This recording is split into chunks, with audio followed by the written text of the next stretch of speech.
afternoon from Dunrovin Ranch in Lolo, Montana. I'm here with two really wonderful people. Everyone knows Ashley Chapin here on my left. She's our new wrangler horse person, and she's having a lot of fun here, aren't you? Absolutely. Yeah.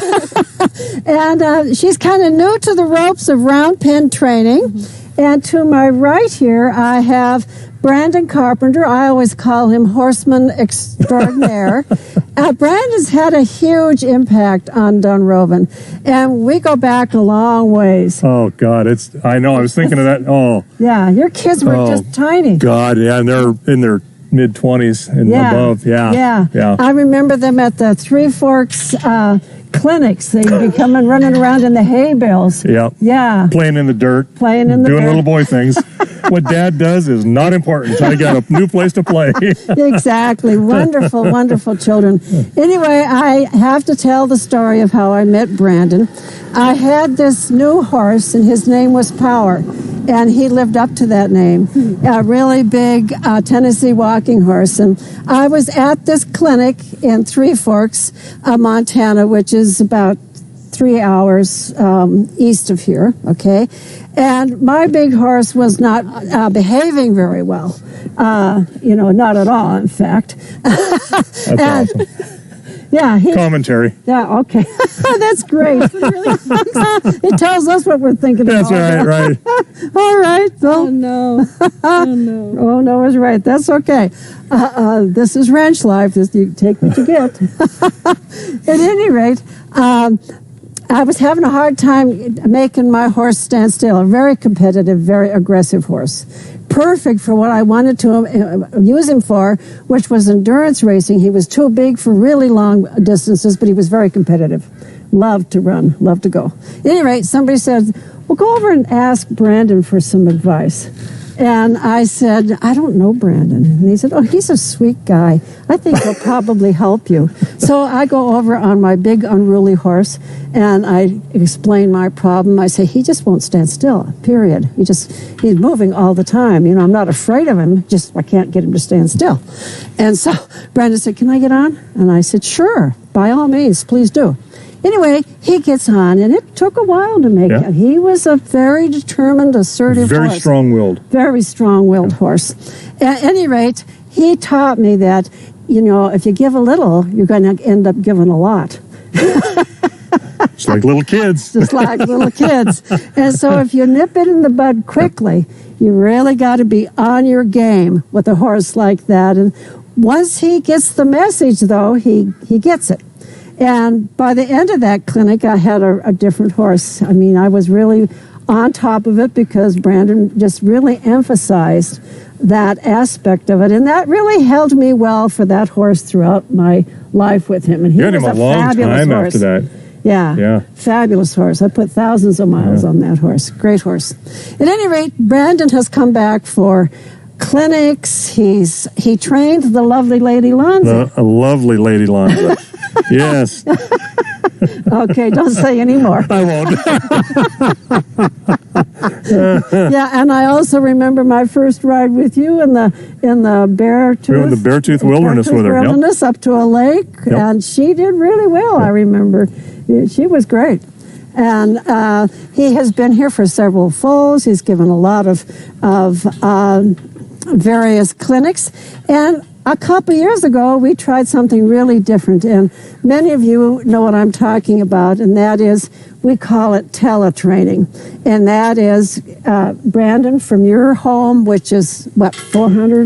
Close to 400 miles away. Yeah. 400 miles away. He will get on, basically it's Zoom, and be watching the round pen or wherever, wearing, a microphone. Meanwhile, Ashley, in this case, will be wearing a Bluetooth with a cell phone, and he will be coaching her as to what to do. You've done this before with two different people. First with Taryn. And you got Taryn to put on Mystery's first ride. Yes, that's right. It worked very well. Yep. It was great. Taryn had never done anything like that. No. Mystery had never been ridden. And the fun part about all of this is you get to come along. You hear it all. And so, things don't always go as you think they're going to go. Well, they're not scripted. So they're not going to. Yeah. Right. Yeah. And horses are horses. That's right. You know, they're reactive. And so we never really know what we're going to do. But I have great confidence in both of these people. And I love this horse. This is my lovely Lady Lonza's last foal. Fabulous Lady Lonza. How's that? Yeah, she's a big girl. Yeah. And at any rate, this is the beginning.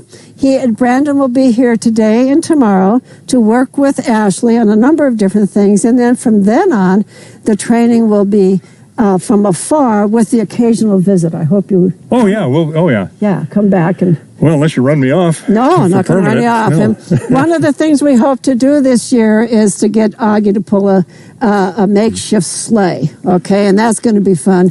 James will be pressed into duty to make the sleigh. This ought to really be fun. It will be. It's, you know, and it's... I think about this in my head. I can see it all happen from start to finish, you know, because we've done it. And... But that journey like this is going to be a little bit different. So it'll be fun. It'll be an adventure. I'll look forward to it. I think so too. And everybody's game, you know, and you get what you get. Yep. I mean, we had a guy out here not long ago. It was with Mystery Aunt. I think he'd introduced you to Aunt or called Aunt. Yep. Yeah, and he hadn't had the saddle on good enough, and the saddle slipped. He fell off, and Mystery went bucking off. Oh, no. Right in front. And Aunt did a good job, didn't he? He calmed him down. Good. He got him, and then within the next day they were up and riding again. Good, yeah, good, good. Mystery was great, by the way. More scared than anything. More scared. Yeah. He just didn't know what to do. But when he came to a gate, he just stopped, and even though the saddle was hanging underneath him, Aunt did well. Mystery did great. I was very proud of Mystery. Good, very good. So I'm going to hand my microphone over here to Ashley, and she's the student. And I get to be the kibitzer back in my office on the chat. And I'm happy to answer questions. And if I don't know the answer, I'll make it up or I'll ask. We'll take crib notes so we can do a little lie into each other later. How's that? That's right. And I will come out. If there are questions, I'll come out and ask them. Okay. All right. So let's get you mic'd up here, Ashley. And just as you were saying, Suzanne, you know, we can't script the horse. And what you get to see is my miscommunication, because it will happen. I'll say something that I think I mean, but it didn't translate. Ashley will hear something that I thought I said and she didn't hear it right. So this is a three-way dynamic that is... it's about learning. And so we'll probably make some mistakes. We'll make some good things happen, but at the same time, it's all about pointing out what went right and what went wrong. Yeah. Because sometimes the things that go wrong are just as important as the things that went right. Oh, absolutely. You learn from your mistakes. Yeah. So I'm going to stand next to a microphone and give you kind of a thumbnail sketch here of what's going to happen over the next day or two. You can't work a horse in a round pen all afternoon. Mm-hmm. So we'll switch out horses. We have some other people coming later in the day who would love to have a session with you with one of our horses. These are fairly inexperienced horse people, but they've never seen a round pen in action. So we'll get one of our horses that already knows how to do this and put them in. Set them up for success Set them up for success. Good. But you'll learn a lot about horse language and horse behavior and horses, the way they think, by watching this. And then we'll have some more sessions with Ashley tomorrow morning. And then Brandon has to get home to sort some cattle, get them off of, 13 inches of snow? Yeah, they're on 13 inches of snow, and I got to bring the calves in, and it's payday. Once a year. They go to market on Thursday and sell Friday, so I got to be back for that. Got to be back. All right. Well, thank you for coming. Absolutely. I'll leave you to. Love to be here. All right. Thank you, Suzanne. Okay, so what we're going to do is, actually, we're just going to really talk mainly about what we expect from the horse. Okay. And how to make that expectation be something that they can understand. Mm-hmm. That's all it's about. You know, if you ask them to do something and they do it and you praise them for it, done. It's like asking yes questions. It is. Yeah. So the only other thing you want to do is you're going to ask them to do something. If they don't do it, then you have to put pressure on them until they do it, and then you praise them for it. So it's a 3-step or 5-step process. That's all training is. Yeah. Simple as that, right? So We think it's as simple as that. But what we've got is a small corral here. It's about 30 foot across. This is much smaller than most people use, and the reason is so that we can get in the inside, in the middle of the corral, and we can ask this horse to, by using hand signals and encouragement, to move. We want him to move a specific direction, a specific speed, and then watch us, and then change direction or change speed when we want him to, or stand when we want him to. And it's really about, all it is discipline of them complying with what you're asking for. So they do all of the work, preferably, and we don't have to do anything, and we can make them work very, very hard, or we can make them work very lightly. And the whole idea is when you ask them to do something, and they don't do it, and you increase that pressure, you increase that by making them work harder. Right? So it's a very simple concept, but a lot of times, and myself, I've been doing this for a long, long time, I will make mistakes and go, oh, I caused that. I wasn't paying attention to what I was supposed to be doing. So, and what we're going to do is we won't use a lunge line, meaning putting a halter on them and a line, because they know when they've got every horse knows when they've got a halter on. They got to behave. They got to behave, and they know that they can be brought in pretty tightly, pretty quickly. So to have them free like this is much more effective in order to get what we want. So I got a whip here, and all of that is just an extension of our arm. Right. So we're not gonna throw a rope at them or anything like that. I want that feedback to them to be immediate. So we'll push them around, make them move, but there's nothing like getting in here and doing it with them. So let's do that. I'm excited. All right. Get this back up. He was chewing on it. Oh yeah, he just can't help himself. He's gotta have his mouth on everything. Hey, big boy. Yeah, good kid. And he is a big dirt ball right now. Yeah. He thinks it's perfectly okay to be rolling around, and you know what? It's his hide, so I don't care. And he's really pretty calm about this. I have worked him before when he was much younger. So if you want to stand behind me, and I'll kind of show you what I'm going to do first. And all I'm going to do is I'm going to ask him, I'm going to point to ask him to move. And when he does, and then I'm going to put the cue down, but I'm going to cluck, and I'm going to use some voice signals. But I'm also going to use my body. So I'm going to pretend like there's a spear sticking out of my chest. Okay. Everywhere I turn, see how that energy goes? Yeah. And it's like you point and you use the energy of your body. You can pick it up, drop it down. You know how you felt when you've worked and you've been super, super tired, and your feet are so heavy. When you recreate that in your mind, your body will do that. So feel your feet get heavy. Yeah. Okay. Now think about if you won the lottery. Yeah, that got light. Yeah. Kind of up here in your throat, like want to yell, right? So you can adjust the energy in your body, and how you project that energy will affect them. So if you got a horse that's really quiet, you may have to pick your energy up a little bit more so that he reflects what you're doing, and they will reflect what you do. Yeah, I've noticed that with Mickey. If I go to get on him and I'm too excited, he's just backing away. Yes. It's too much for me. Trying to avoid, right? Yeah. Yep, got to get away from it. Yeah, so very good. Very good application towards something you've already done. That's perfect. All right. So what we want to do with a horse that's low like this, bring our energy up, and likewise we can drop our energy on a horse that's really high energy, horse like Mickey. So drop it down, and we have much less issues. So all right. See how he's kind of pushing in and wanting to bite and nibble and stuff? So this is he's just kind of in our way and really asserting himself a little bit. What he's doing right now is pushing. Right. So there's 4 things we can't let him do. It says push, bite, strike with his fronts, or kick with his hinds. Those are all aggressive moves. And when he pushes in like this, he's trying to establish a little bit of dominance. It isn't really super bad. It's just like, I'd like to do what I want to do. Right. Can't let him do that. So we're going to ask him to move. Ask him to move. He's not going to, so I'm going to be a little bit. There we go. Now go ahead and just step right behind me. This is going to be interesting for you because you may get dizzy. Go ahead and get right behind me and then look over my shoulder so you can see the perspective of like where my chest is. Because I want to focus that energy kind of right behind his shoulder, and just to keep him move. And you just at this pace, we'll always start at a walk and never I never run the horse just to spin him up and blow a bunch of energy off, and people will do that.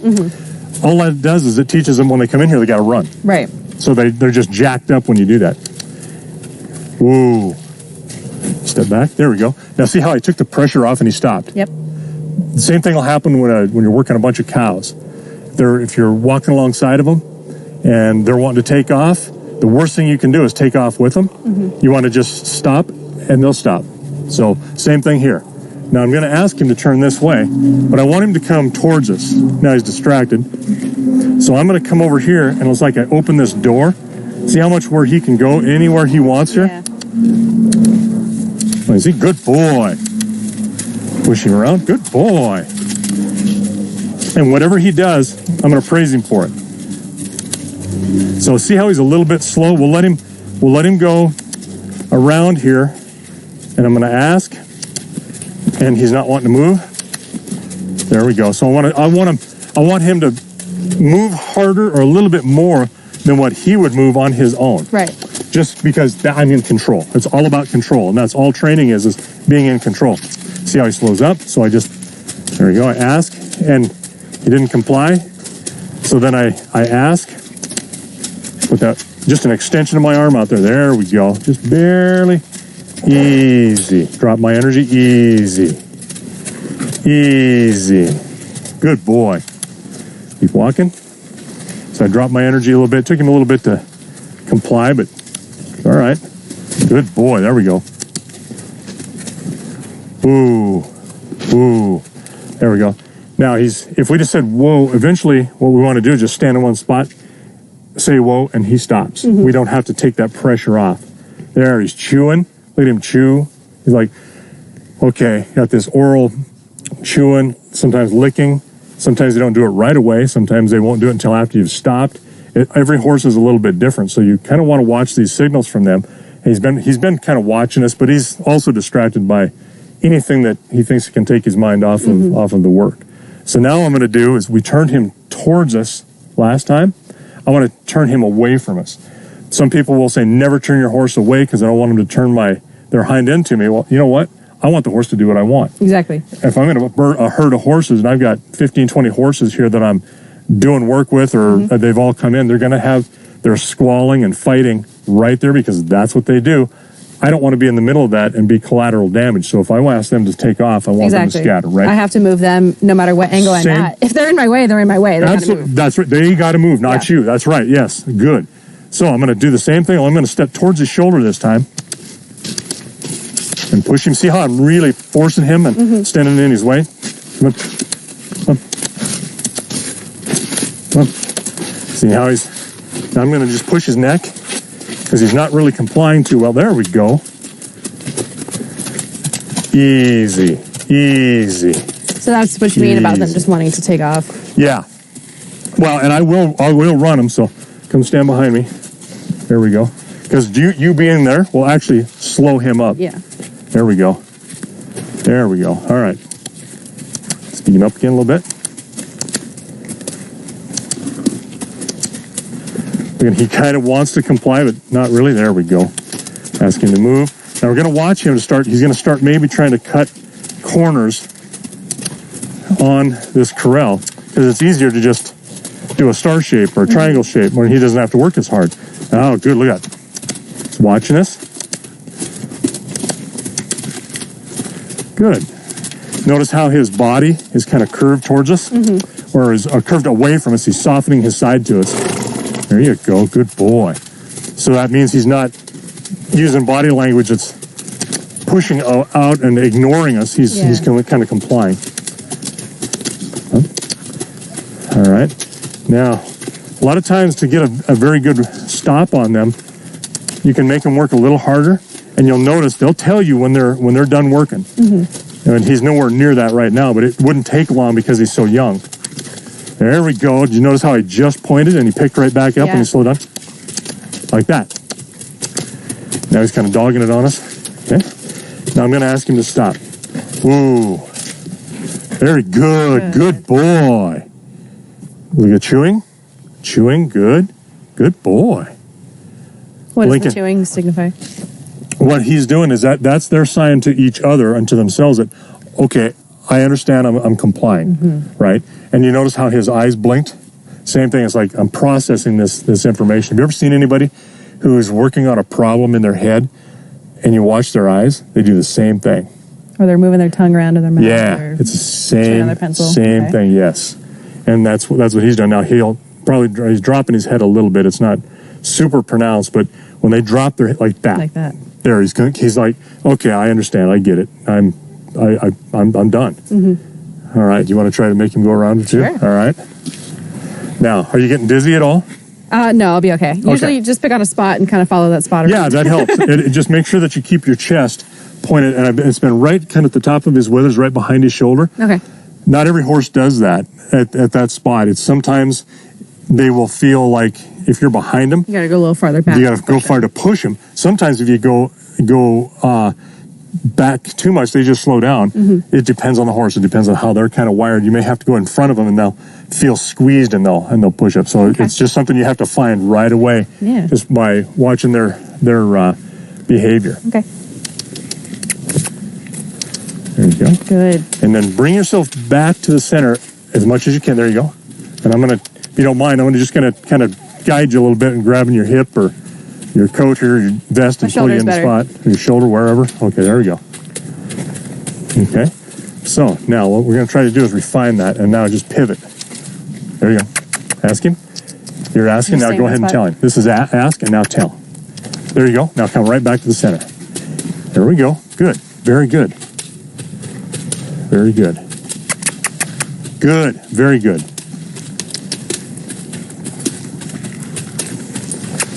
Okay, you're doing pretty well. So now let's go ahead and take this right leg and just put it right in the center, and don't pick it up. Just pivot on it. There you go. Good. Come on. There you go. Good.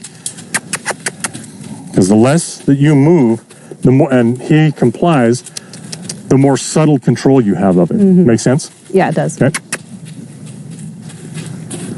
Okay. Now go ahead and just speed him up. Let's have him trot. Take your energy up. There you go. Good boy. Okay. Put your whip away. There you go. And as long as he's moving, good job.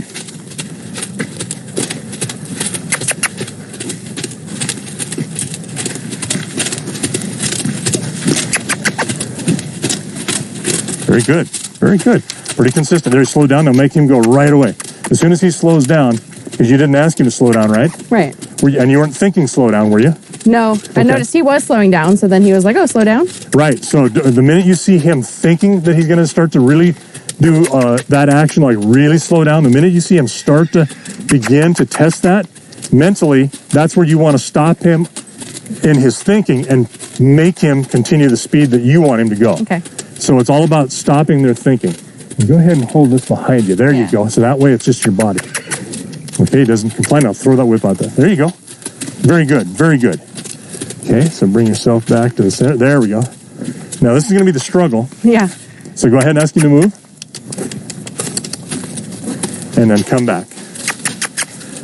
Okay, now what he's going to do, see what he's doing now is he's kind of stopping on you. Yeah. And so what he's doing is he's asserting himself and going, no. She's not serious about it. She's not real serious. So don't worry about not being real serious. Show him what serious is. I mean, get right on out there and make him lope if you have to. Okay. Okay, so ask him. And now come back. Good. Okay, now see, you went out there quite a ways, which is fine. But what that did is it made you work harder and really put pressure on. So really, we rip out there with that whip and just, when he doesn't do it, and just really snap it behind him. He's doing pretty well. Okay, you see how he's slowing down? There you go. There you go. That's better. Very good. Okay, pivot on your right foot. If you can. Okay, stop here. You see what happened? And maybe the camera can see this.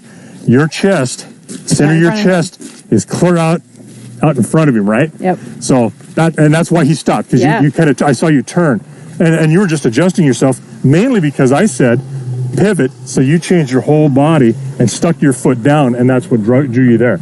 So really watch this. Make your arms and legs do what you want them, but make sure you keep that body kind of positioned where it's not going to affect him other than the way you want him to. Okay. Does that make sense? Yeah. Okay. All right. Good. Now pop that whip out there. Really, now pop him right behind him. Snap it if you need to. There you go. Good. Now Now pivot your, see, but your chest did it again. There you go. There you go. Now back to the center. Try to pivot. Try to make him do all of the work. Because at some point, what we're going to do is I'm going to have you just stand here in one spot, and he'll go around you. Yeah. And you'll be able to hear how he's moving. There you go. Okay. And he's wanting to stop. This is a good place to keep going for just a little bit because he's telling you, I've kind of had enough. So make him go faster. Make him go ahead and lope. There you go. Keep going. There you go. Just for a short time. Keep him going. Keep him going. Maybe one round. Keep him going. Keep him going. Make him go. Make him go fast. Good. Make him comply immediately. Keep going. He's almost there. There you go. Okay, now what you can do is tell him to stop. Say, whoa. Whoa. Oh, there you go. Very good. Took him a second, but you really see where you're at in relation to everything else. You're almost dead center, and you didn't really back up. He wanted to stop, so take advantage of that. When you get that chance, he's like, I want to. You stopped him, and then you said, good. Now, the way to really solidify that is you've taken the pressure off. You've praised him. So there's two forms of praise because you took the pressure off. You praised him for stopping. Now go up and stroke him. Really talk to him. Just drop your whip if you want, or you can leave it, or you can take it with you, just so you're not using it as a cue. Yeah. There you go. Boy. Good boy. Very good. All right. And you want him to do what you want to do. He would have now he's almost looking like he wants to come over here for some relief and go, you know what? If I come over here, I'm a good boy and I'm really compliant, and you pet me again, you might put me away. I don't have to work anymore, right? So, I'm done. Only do what you want them to do. So he's kind of looking away now. He's kind of and that's just distraction. That's not anything other than he's kind of looking at you for, okay, what do you want?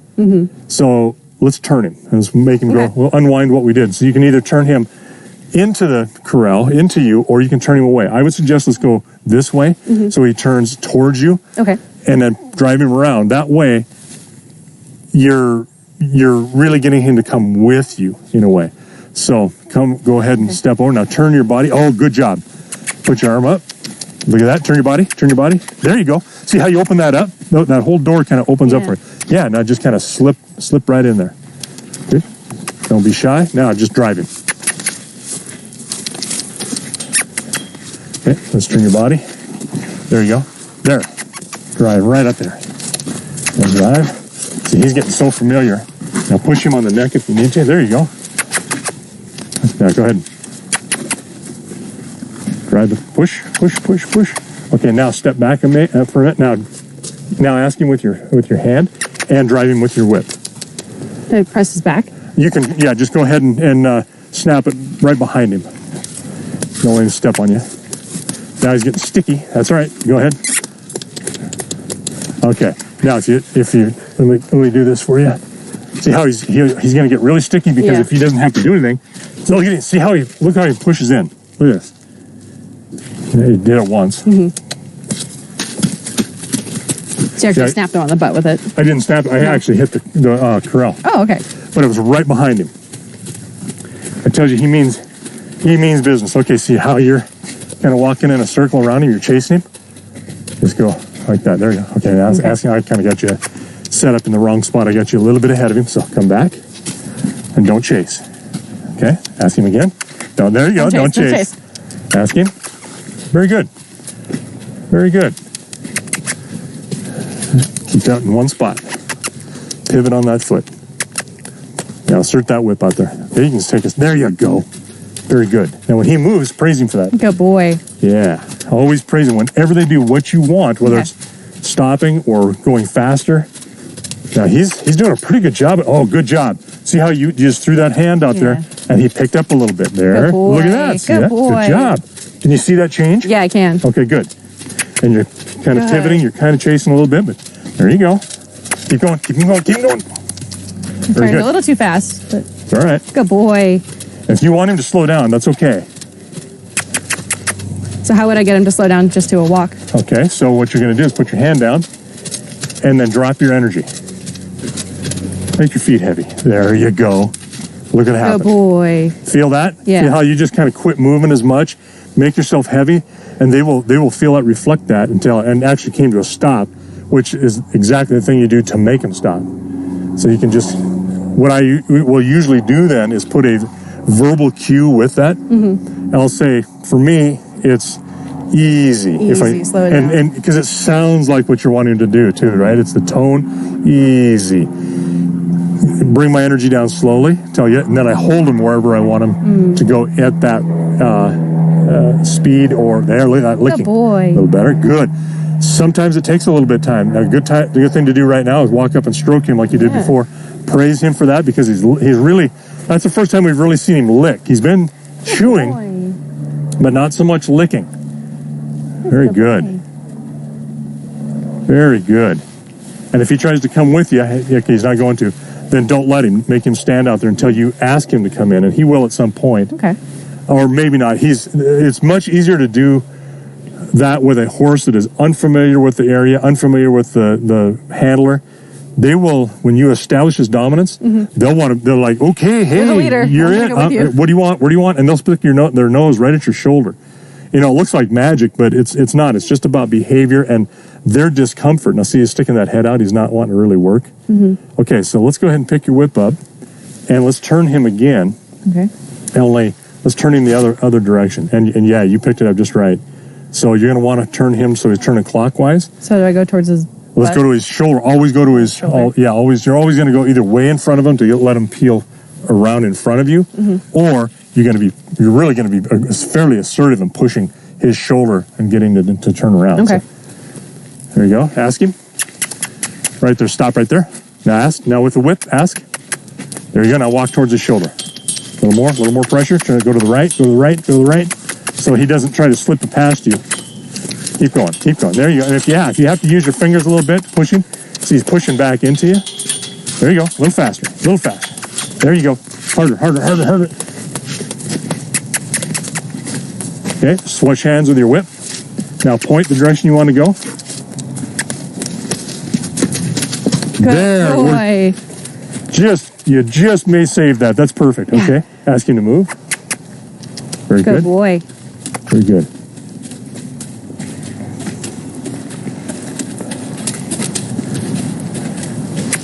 Ah, good. See where your chest was? A little bit ahead of him? Okay, good, good.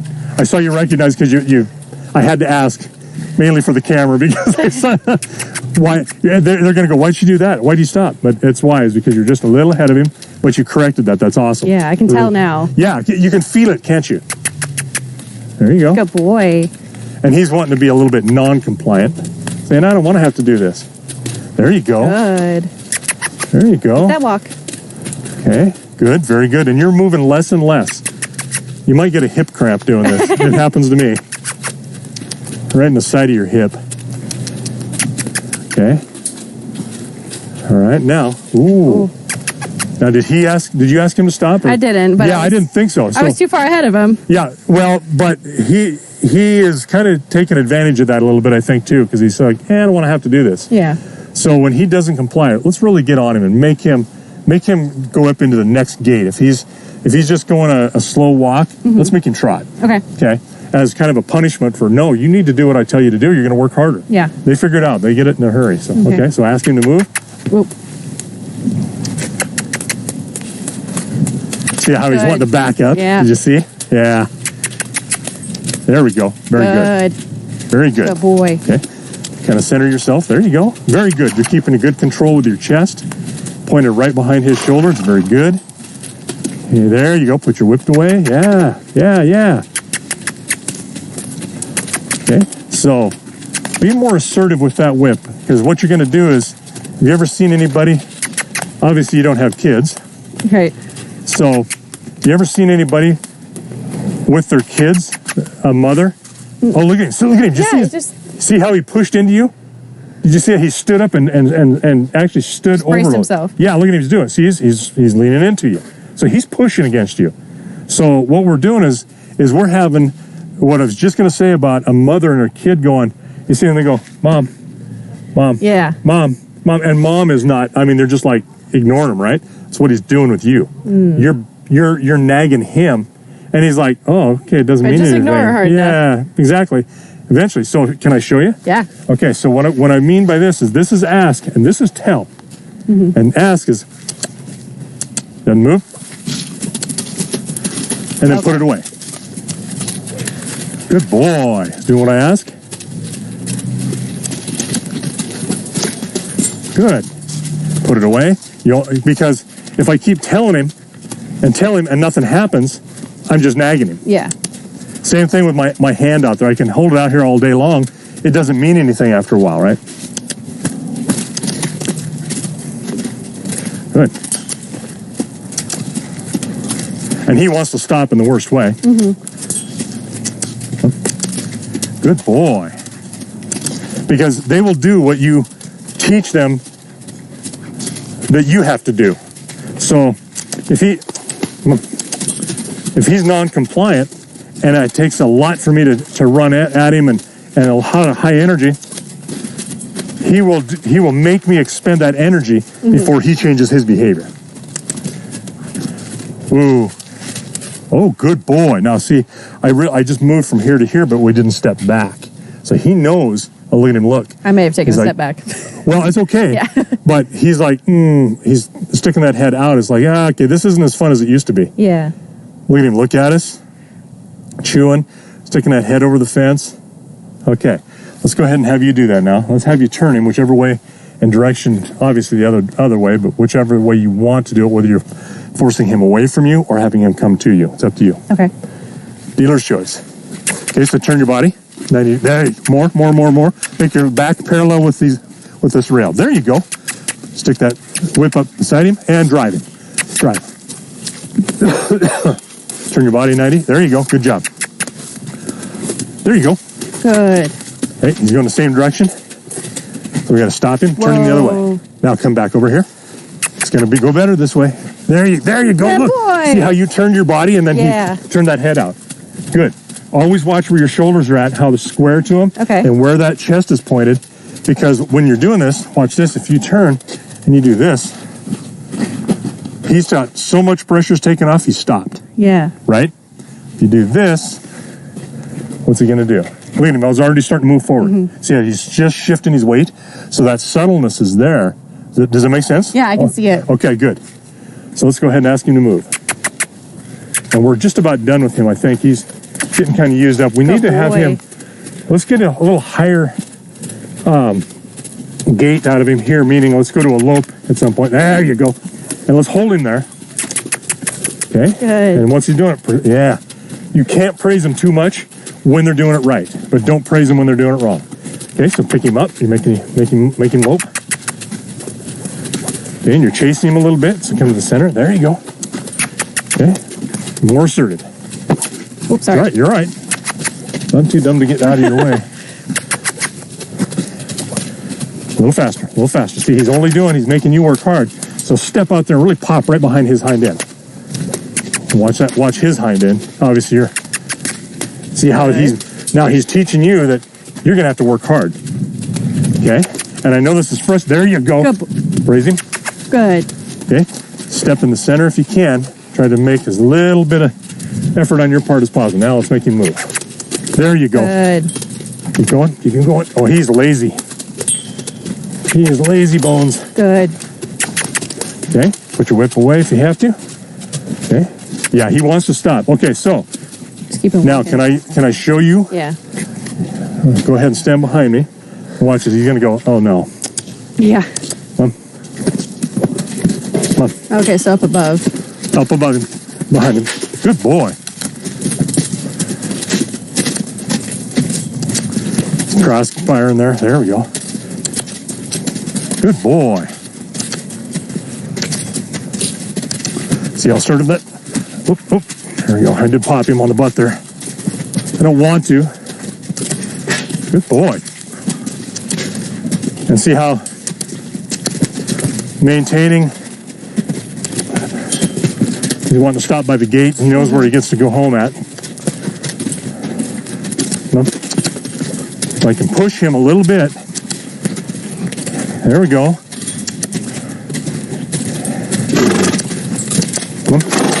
And then now this is going to take a little bit of time. Our goal is, to stay in the center here. Okay. For me, or whoever's working, whoa. Good boy.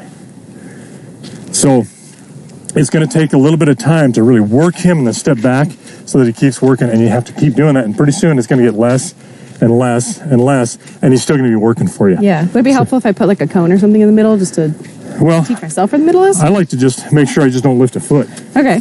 Make sure, you know, where you're at, you're equidistant, and you may have to do this. You may have to step out too, because look how far I can reach. Yeah. You know, Just on 1 foot. Okay. yeah, because you can't always have a cone with you, right? Yeah. It's all about where your spatial orientation is, and Right. because that's important where you're at. Easy, easy. And to a walk. Good boy, good boy. So I praised him not just for slowing down, but I'm praising him for walking Yeah. as I want as well. Okay. Any questions? No, I mean, it all kind of makes sense. I've watched a couple of videos on, just on Rod pen basics and things like that. Good. It's all making sense. Okay, yeah, and a lot of it is you have to watch them, but one of the most important things to this is that you are very, very quick about when you want them to do something, they don't comply, and you need to get on them. Right.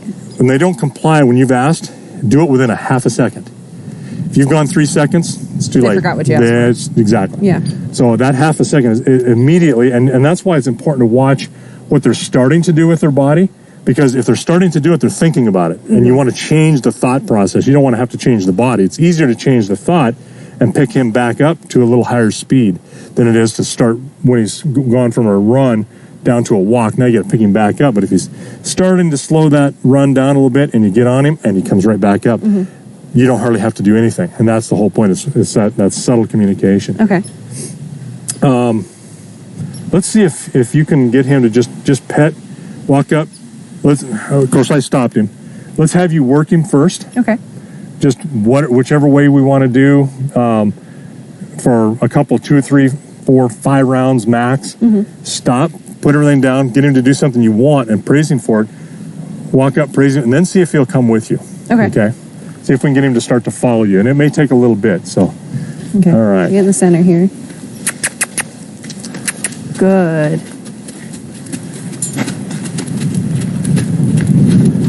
Look at that, he's a little tuned already.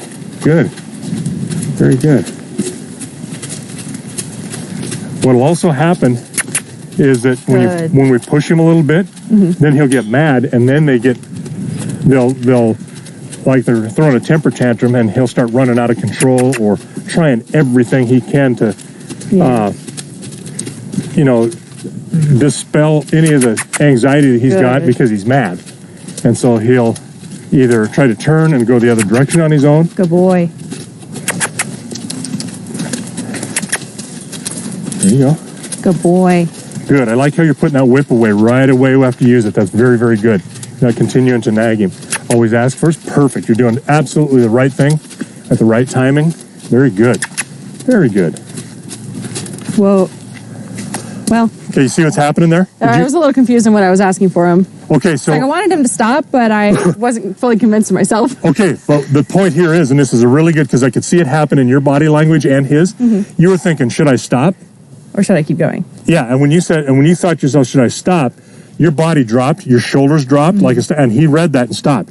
He's listening, he's watching you now. It's a really good time really good place to stop. Yeah. So let's go ahead and drop your whip and go pet him and see if you can get him to come with you. I'll get completely out of your way. Boy. Very good. But you see, thoughts are things. What's that? Thoughts are things. Right. Right? You thought, should I stop? Which you can see in your head what you would want him to do. He saw it too. He heard stop. Yeah, absolutely. He saw stop.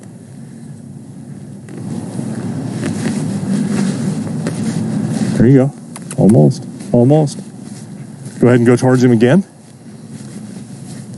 Really stroke that neck. Right behind his pull all the way. There you go. Tell him what kind of a good boy he is. And when he's really got his attention focused on you, then kind of come back at the same angle you walked up to him, kind of a 45 degrees away, so that he will turn his head towards you. If he starts to turn his head, a lot of times their body will follow. Just like, there you go.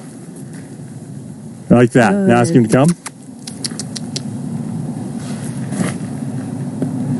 He's distracted. There's a big distraction there somewhere, yeah. It's a spaghetti monster. Cloud might have changed formation and he had to see that.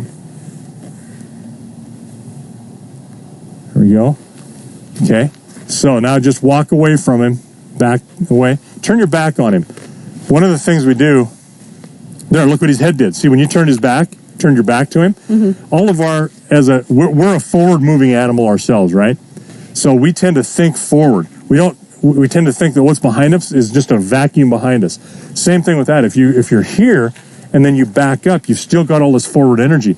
If you can pull him and then come back and pull that energy with you and have him come with you, coming this way, looks like you're sucking him with you, right? Okay. Let's see if I can get him to just turn his head a little bit. Good boy. How you doing, big guy? Good boy. All right. So what I'm going to do is I'm going to also kind of come back at this direction. Come on. And turn my back. He'll turn his head. See, it's a start. At least he's got his attention to you. There's licking and chewing. Good. All right. So what you can do, and especially at home here on his turf, he knows this place, so he's very, very comfortable. So he's like, it's a little harder to make that connection with him. So if you were really trying to get an example of him coming to you, and what I mean by an example is him actually doing it, get him to do that, you can always put a lead rope on him, a halter on him, and then just tug on it and let go. Okay. Just to get him to understand that he's got to come, and you give him the signal. What I like to do is I like to pat my leg, because you have a dog? Yeah. How do you get your dog to call you? Come on, exactly. let's go. Come on, it's the same thing, right? Okay. It's kind of natural for us. So let's see if you can do that. Okay. And get him to at least come a little bit. And if he doesn't do it, now I notice you kind of approach towards his hind end. Why do you do that? I just kind of like an arc, so that way it's not just directly straight towards them. Okay, you're just trying to take some of the pressure off him then. Okay. Because my worry that is, I don't think it's ever going to happen with him, but because he's so acclimated to people. But you get a horse that you're training that is less than comfortable, he may take that opportunity to kick out at you. Okay. And so be very, very, very, very careful. Really read your horse. Gotcha.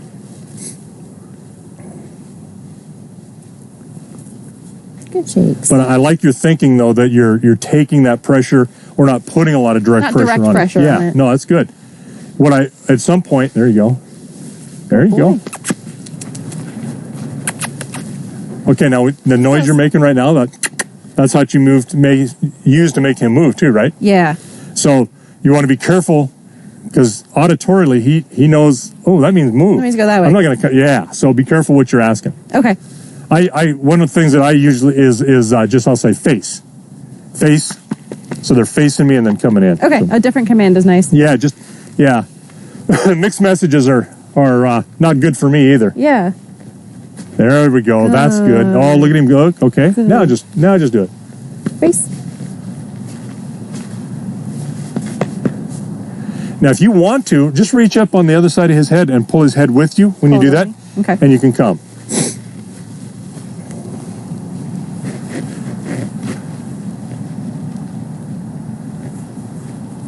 And now, there you go. Ask him to come. Face. And go ahead and pull him along with you. Same thing would be just the same as having a halter on him, only different. Yeah. Yeah, he's like, no. Okay, so let's go ahead and put the halter on him. What the heck? Let's try that. And all you're trying to do is get a small movement in the right direction. Now, if this was a brand new horse I was working for the first time at home, and all I could get out of him was that he turned and looked at me, perfect. Yeah. You know, that's his attention is on you. That's exactly what you're asking for. Just ask for the little things. Yes. Good boy.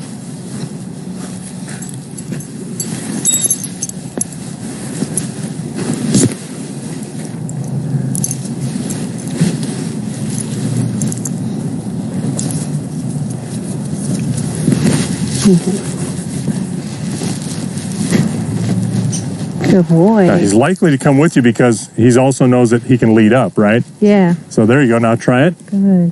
Have him pull, have him take a step. Now keep walking, and there you go. Keep coming. And then have him come with you. Now put that face together. Face. Face and pat your leg and keep going. Just keep walking around. Let it go. And now we'll go to your left. Keep going, keep going, keep going, keep going. A little faster, a little faster. Face. Faster. Ask him. Keep coming. Come back to the center. Keep coming. Good boy. Now turn to the right and go around. Have him keep coming with you. Yeah, got to go faster. There you go. Keep going. Good. See that little, it just took a little bit of different, something that he knew. Now cut over to the side here. Face. There you go. Good. And quickly turn to the right. Try to lose him. And now back to the left real quick. Look at that. Praise him for that. Good. Yeah. Feel like connection now? Yeah. Okay. So now what we can do, let's take the halter off of him. Just throw that thing to me. Get it out of your way. Now ask him again. Oh, yeah.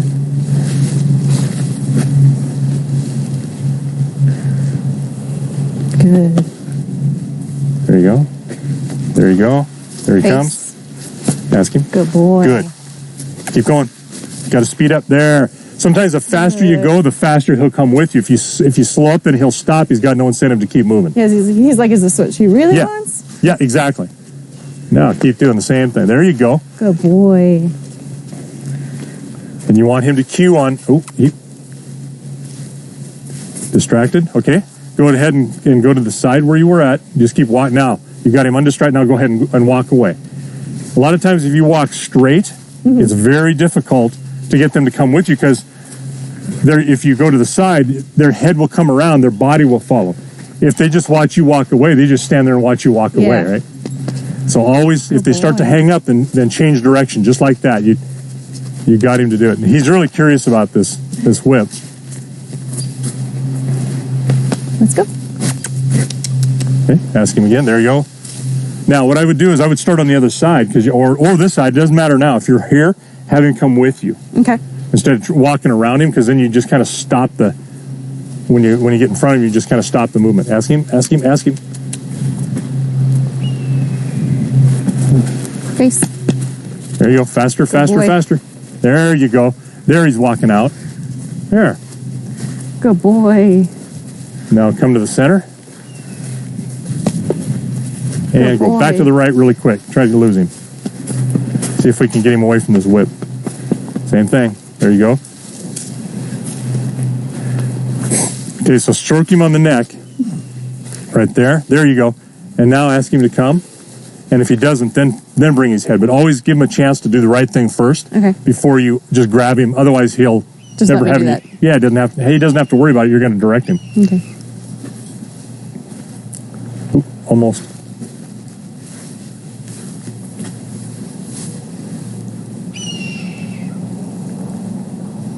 There we go. All right. He leaned towards you. He just shifted his weight ever so much. So now go ahead and with your left hand there, just reach up underneath. Grab him. There you go. Excuse me. And pull him around. See how he's there, resistant. Now ask him, keep coming. Pat your leg, tell him to face. Face. Okay. So we need to get him to do this because otherwise he's going to say, okay, she'll just keep coming back and forth to me. I'll usually ask him once, twice at the most. The third time, no. Then they got to comply. Otherwise, now they're training me to just keep coming back to them when they don't have to do anything. I don't have to do anything. I'm going to try it from the left side again. There you go. Ask him. Very good. Face. Okay, let go of him. Good. And just have him comply with you. Face. Pat your leg, pat your leg, pat your leg. There you go. Good boy. Come on.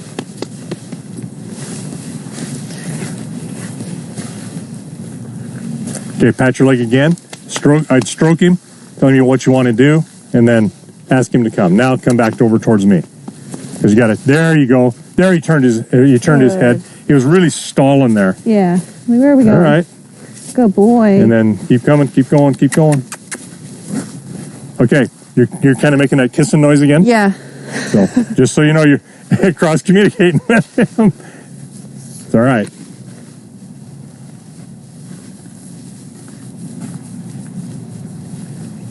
There you go. Now, whenever you're ready, pat your leg, and if he doesn't follow, then grab that halter and pull him. Like that. There you go. Now pull it. Good. Get him to move. There you go. Good. And then reinforce it with what you want. Good boy. There you go. Keep coming. Keep coming. Good.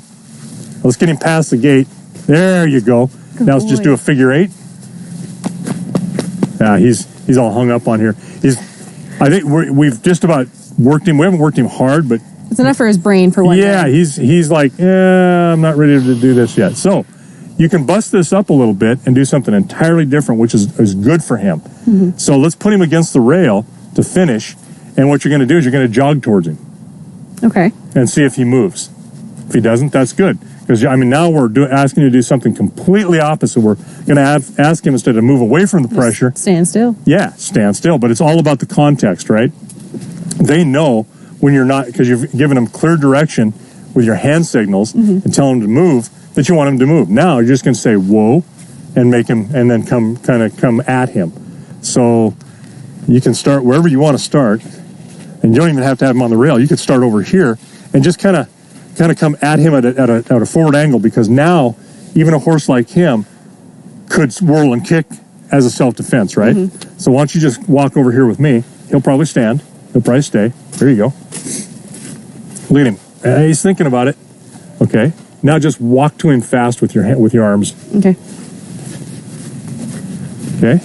All right. Good. Stroke him. He didn't move. Good boy. Now come back. Should I turn away from him or walk backwards facing him? I'd just turn away from him. Okay. Okay. Now what I do is I would just kind of jog to him, and I'd go more towards his head. Okay. I wouldn't. That way you can get away from him if he gets fearful. So just kind of jog toward him. Very good. Very good. Very good. Now come back. Now this is going so fast, because sometimes it'll take several days to get this far on some horses, right? Now just go about half speed towards him. Make sure you got his attention. There you go. Very good. Good boy. Good. And now go about 3/4 speed, because what we want to do is have you run to him and stop, and it's only going to be about 3 good steps across this. Okay. Very good. See how his head come up at the last second? Yeah. He's like, whoa, what's going on? Okay. And all you're doing is you're just breaking this training up. It's all about context. So if I try it now, see what happens. So he's watching you.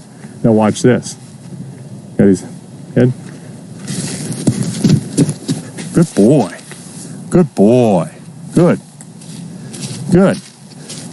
It's about the things that we're doing to him that are similar, but with entirely different context about what your body language is. So now if you walk up to him and send him, he should comply, right? And if he doesn't, get on it. Because now we're asking him to do something that's different than we've been doing right now, but he still needs to comply because he knows the difference. Yeah. Right?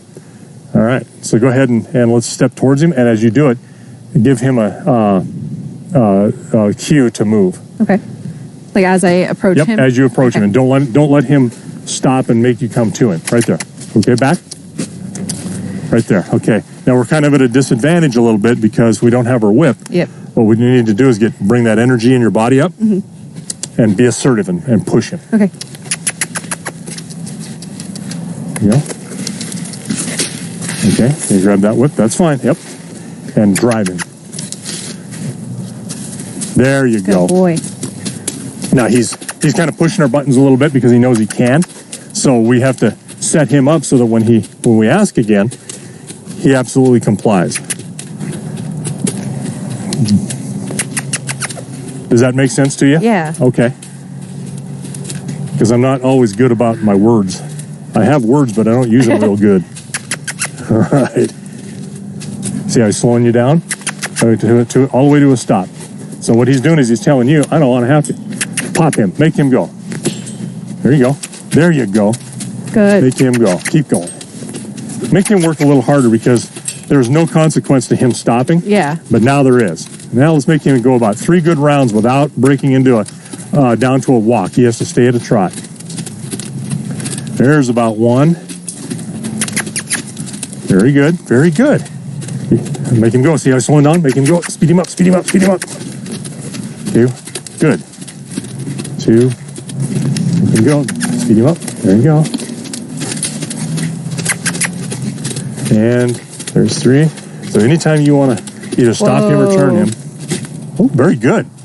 See, and you didn't see where you're at? Yeah. You did not back up at all. You didn't. You dropped your shoulders slightly when you said whoa, which is perfect. But he stopped because you asked him right over here about this brake, and he come right to there and stopped. And it's I find that it's like that firm kind of planting of my foot. Yeah. That helps too. Good. That helps me at least. So like, okay, we're going to stop now. Gives you a sign for yourself, right? Yeah. Good. All right. Now let's go ahead and see him chew again. He's like, oh, yeah, I didn't get away with that quite as well as I thought it was going to work out. One of the things you got to be with these guys is very, very sharp. Okay. So what we'll do is the next horse we bring in, we'll have you start out without me doing it first and see how you do. But I'd like to finish with him. I'm going to show you something really being super sharp with him. And it's going to take a little work because he's pretty dead right now. Yeah. So if you don't mind, why don't you step out? Okay. And then I'll watch and show you what I mean, because I'm going to be very, very, I'm going to be like a Nazi about this. When I ask, I expect it to be done. So I'm going to just turn. See how I'm paralleling my body to the rail? He's moving. I'm walking right up here. See that? How I drove him really fast?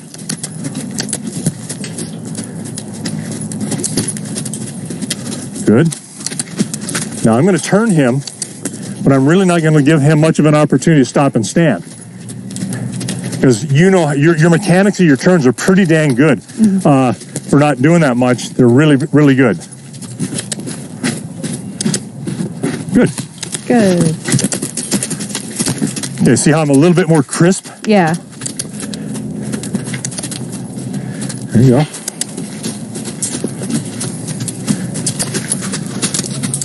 Now I'm going to turn him the other direction. Come on.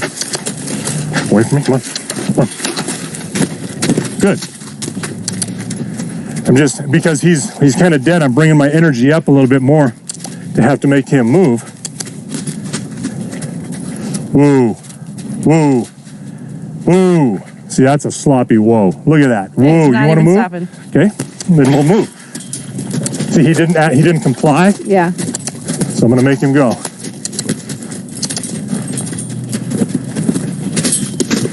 And again, he's making me walk around more than we want. Whoa. That's better. Good. Oh, no. Whoa. Okay, so what he's doing is he's anticipating having to work hard now. So I'm going to change direction. Come on.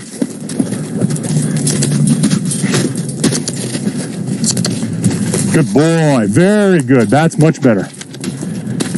Whoa. Oh, good boy. Now see the chewing? Watch the eyes. See that big blank? He's going to drop his head here in a second. Good boy. Good boy. Good. He says, God, that's annoying. See the difference there? Okay. Very good. All right, I'm going to see if I can get him to come with me. Ooh. See the context? Yeah. Started to come up, but it's okay. He can do that as he wants. I want him to stand, though. Good boy. Good boy. Yeah. Face. Good. I'm going to ask. Come on. Face. Good boy. Face. Face me. Ooh, face. Good boy. Good. Very good. Come on, you can do it. Come on around. Face. You're getting lazy. He's just turning. Face. Good. Good boy. Good boy. Now you can come with me. Face. Boy, your head is heavy. Face me. I want this front. There we go. I want the front feet to move. Yep. Good. And just more of that repetitively. He's actually did better for you than he did for me there. But I was working a little harder too. Very good. All right, let's let's put him away. Okay. And then you're going to want to grab another one, right? Was it? Yeah, I've got Mystery ready to go over there. All right, let's do that.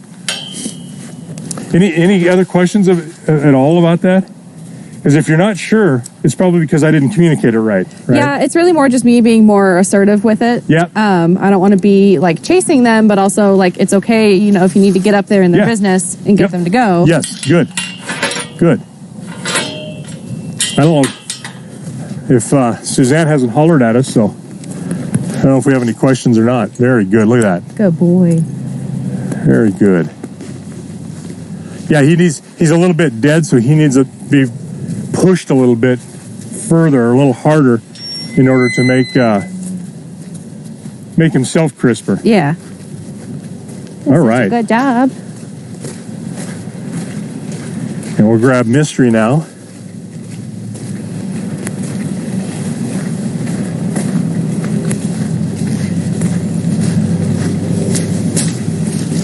And Mystery, I'm not sure, remember how old Mystery is now, like 6, 7, something like that.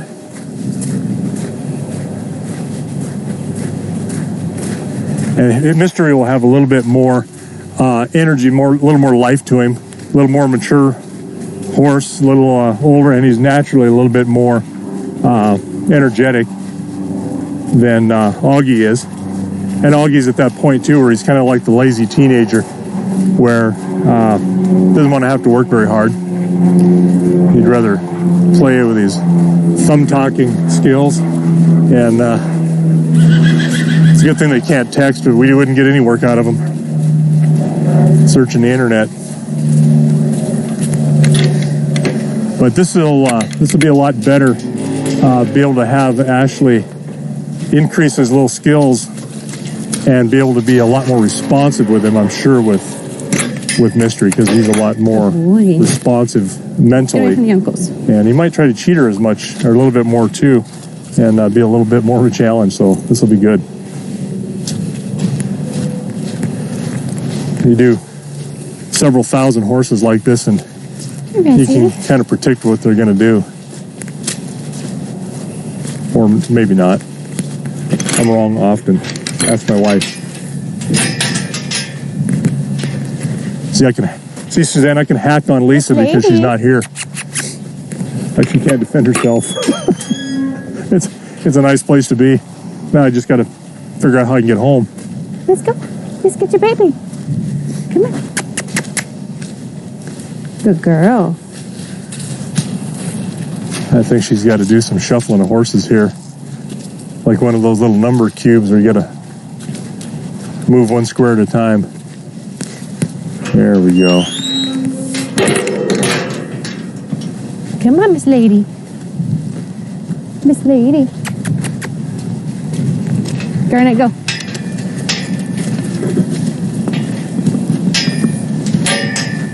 Good girl. Thank you.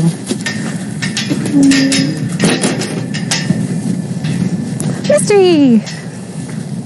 It's your turn.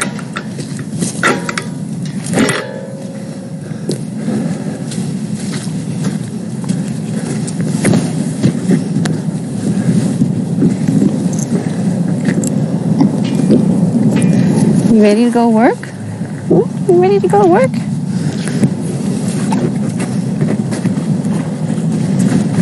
Good boy. All right. He's a nice looking little pony too. Whiskey, back. Back. Good boy.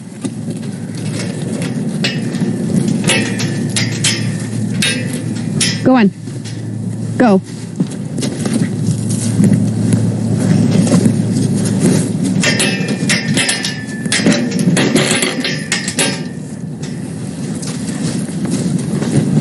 Hey, Canner, here's your buddy.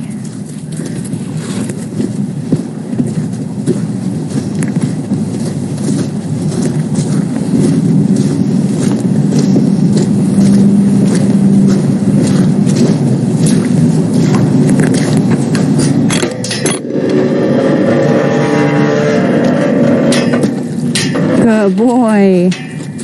Good job. Come on. Good job. I can hear some gates being moved. We're getting closer.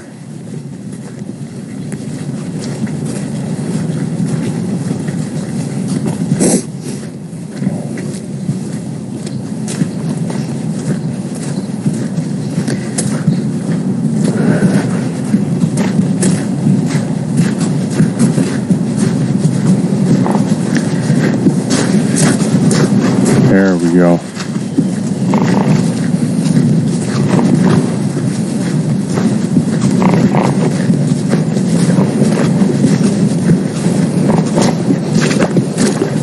Good job.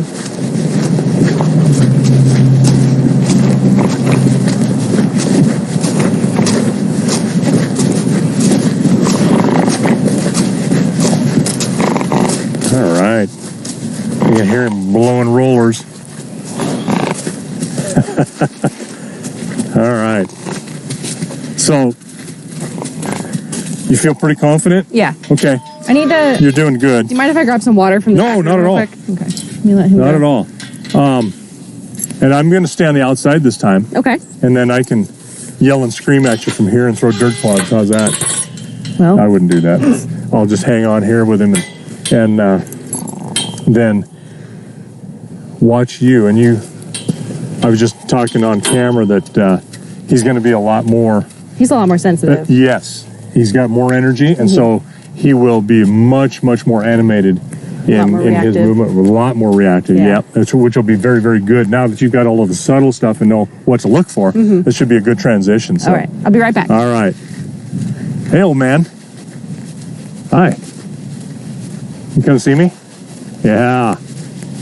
Hi. Remember me? Of course you do. Of course you do. How are you? How you doing, huh? Well, come here. He's like, you make me work. Coming close to you is not a good thing.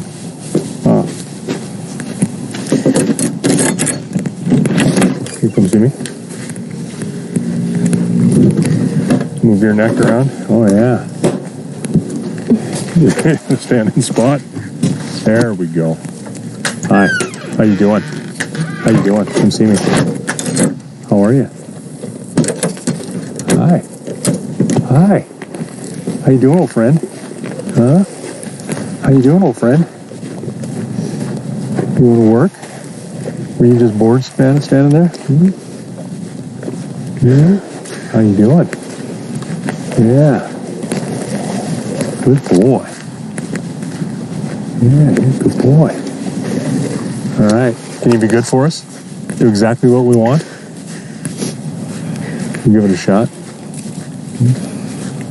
Have you worked him much at all? I haven't worked with him. Okay. This will be good then. It'll be really good for both of you. He and I are brand new together. All right. All right. I'm just going to let you do your thing. Okay. Should I greet him? Say hello? I would. Yep. Say hi. Hi. I like to breathe through my nose and then into their nose like they do, not on my mouth, because, you know, we eat tacos and pizza and I had a nice ham sandwich earlier. There you go. As long as it's not a horse sandwich, it's, you know, they don't recognize that. It's probably a little better off. But yeah, just breathe gently into their nose and they'll do the same deal. You know, we're trying to talk their language and then use their language and their behavior to get them to do what we want them to do. Much easier to do that than it is to dominate them and try to make them figure out that, hey, I demand this of you. Right. We are still demanding, but a little bit more on the terms that they can understand and make that transition a little easier. All right.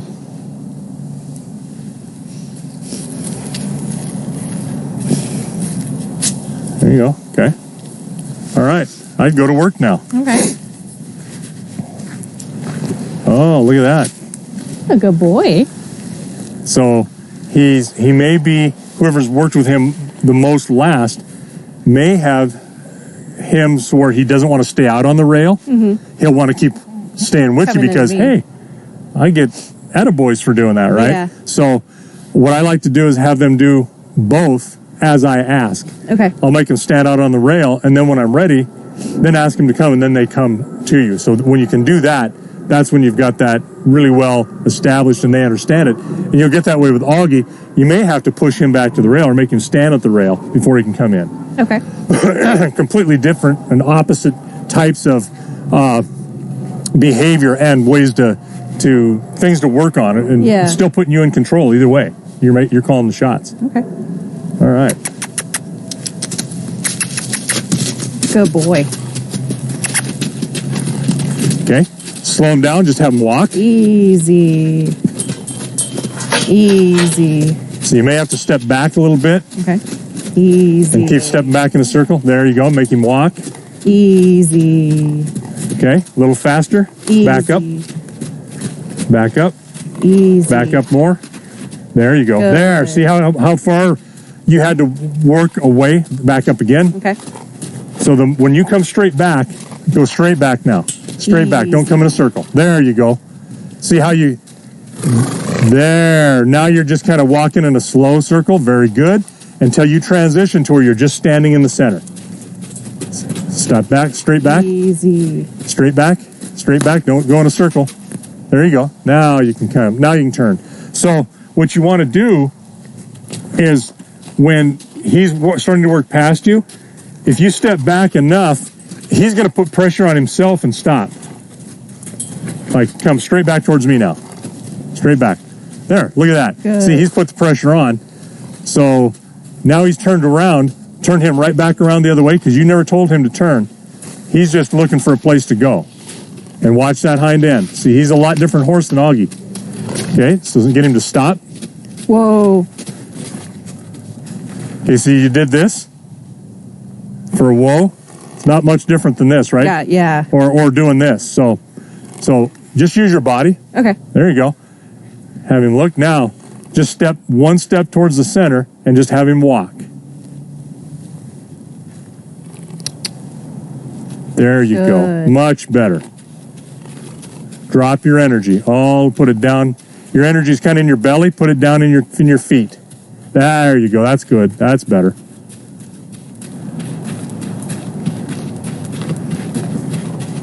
Very good. Let's just keep walking him around for a few times like this. See how important it is to just get him to go slow? Because this is the opposite problem that we had. And it's not a problem. It's just the opposite circumstances we had than we did with Augie. Because Augie was just dead and like, nah, I don't want to. Good boy.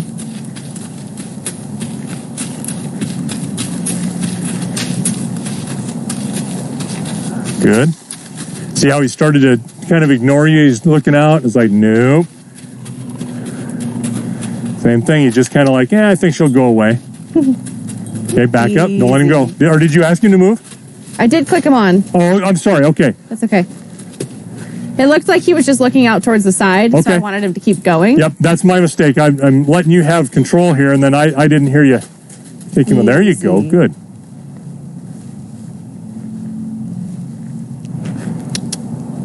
Good. Very good.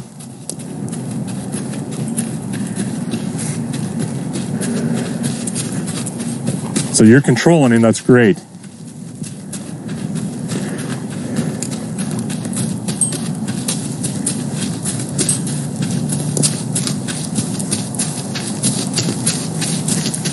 Should I try and pick up the speed at all? Sure.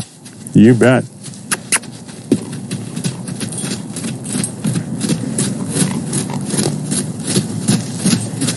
And if you want to slow him a little bit, work on that. Ooh, nice. Nice and sensitive. There you go. Very good. You're trying to slow him down by stepping back and taking some pressure off. That was perfect. You can see what you're doing. You see how your chest is way behind him? Okay. So go and point your chest in front of him a little bit. Okay. See how he acts with that.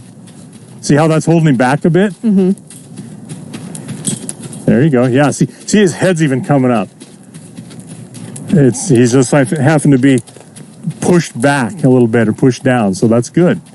Very good. So just now you know what the accelerator is for him and what the brake is for him with just turning your body one way or the other.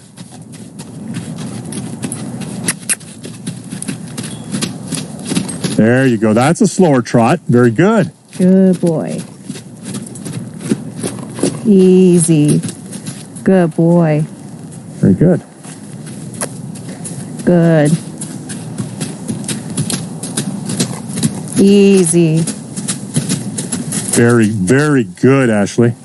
I can hear you calling easy, and you're subtly backing up enough just to take the pressure off that you're having to use your senses. And it's easier to work with a horse like this, I think, because they do respond. They're much more sensitive to it, so it's way easier to be subtle. I can see in real time what I'm doing is actually working. Yes. Good boy. Very good. See how he's tipping his nose towards you a little bit now? Mm-hmm. He's watching you, paying attention. Good boy. Very good. Kind of rounding a little bit so that he's pushing his side out to me. He's kind of giving to you. There we go. Good boy. Very good. I would approach him more towards his chest now. Mm-hmm. There you go. Good boy. And now the exercise that we did with the end of Augie, notice you didn't have to try to deflect any of your arc or any of your pressure away from him. You wanted him to stand there and take your pressure, regardless of how hard it was and how fast. And so there's that lesson too. Don't always make them comply. Right. By being very avoidant for them. Lesser. Yeah. Yeah. Good. Now he kicked up at his belly there. I'm not sure what was going on. He's got some flies on him. Oh, is it? Okay. Yeah. I guess there are some flies. So is this good that I want him to follow me? Do you want him to follow you or not? If you do, I would make hay with that, and I would do some figure eights, stop, and then back up. Make him back away from you, too. Make him work for it? Yep. So, there you go. Oh, look at that. Good. Yeah, look how much faster you're working with him, because you can, too, right? Yeah. But the funny thing about that is with Augie is in order to make him work fast or come with you, you got to work a little faster too.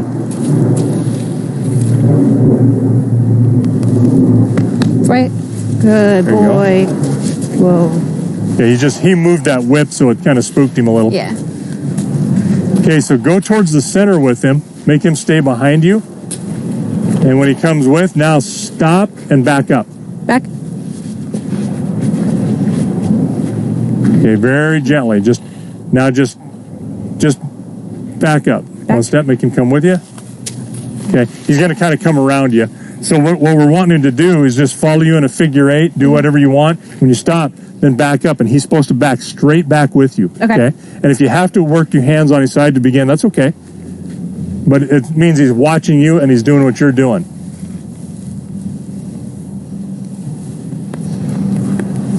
Peace.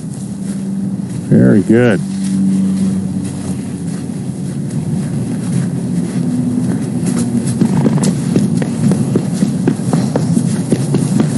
Very good.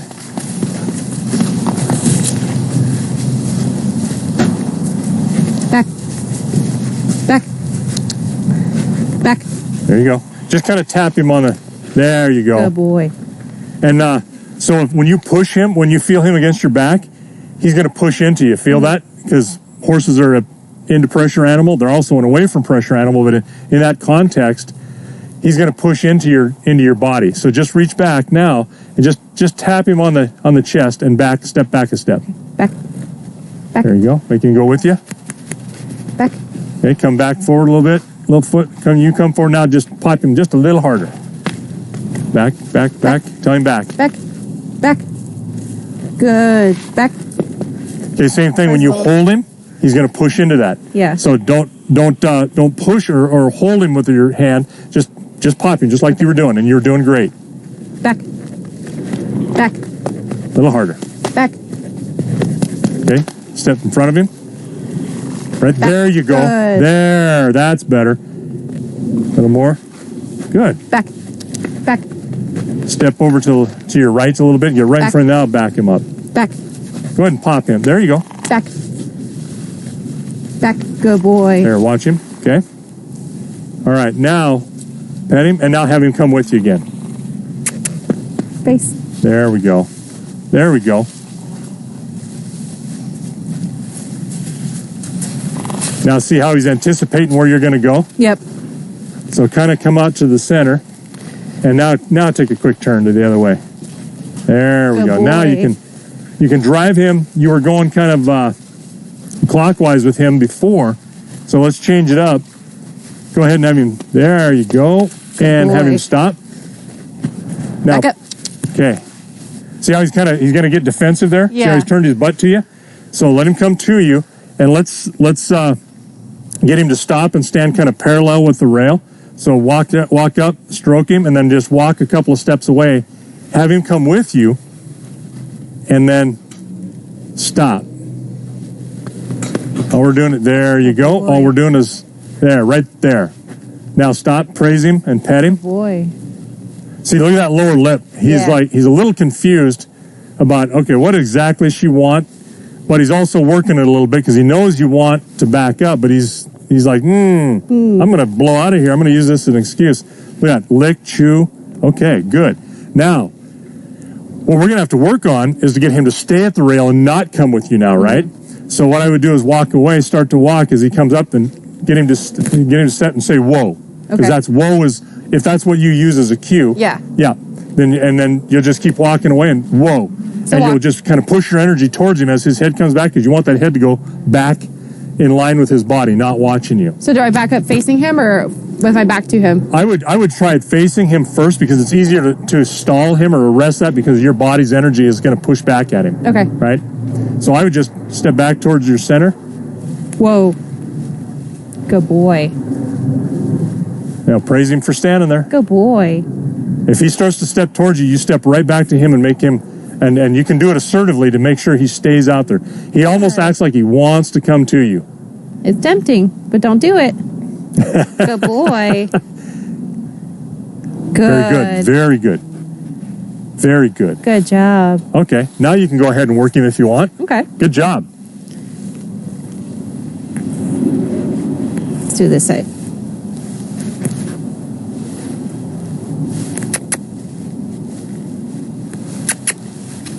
Good.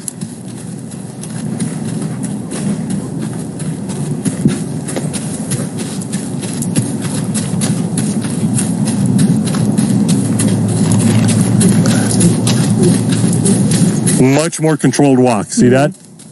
Good. Very good. You're controlled. Your body's a little bit ahead of him because you're slowing him up. That's very good. You're squaring your shoulders and your chest towards him. Very good. You're very subtle right in the middle. Liking it all. Good boy. Now, he might start trying to shortcut you a little bit and start walking out on the rail. If he does, then push him right back. Just take a kind of a half a step towards him to push him back out on the rail. So far, he's doing really good. He looked like he was going to shortcut you over here. Easy. Very good. Good. Very good. You got good control of him. You want him to trot, but you're keeping him slow. Perfect. Very nice. Good. Very good.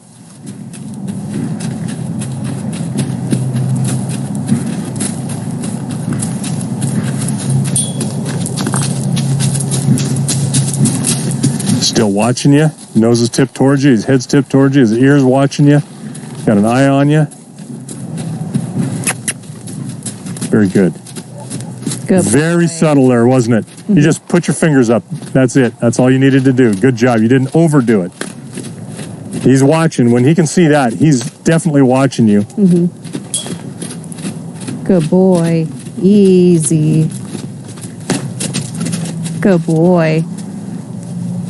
Did you ask him to stop or slow down? I said easy, yeah. Okay. I couldn't hear you. You got the wind in my mic here. Yeah, that's what it is.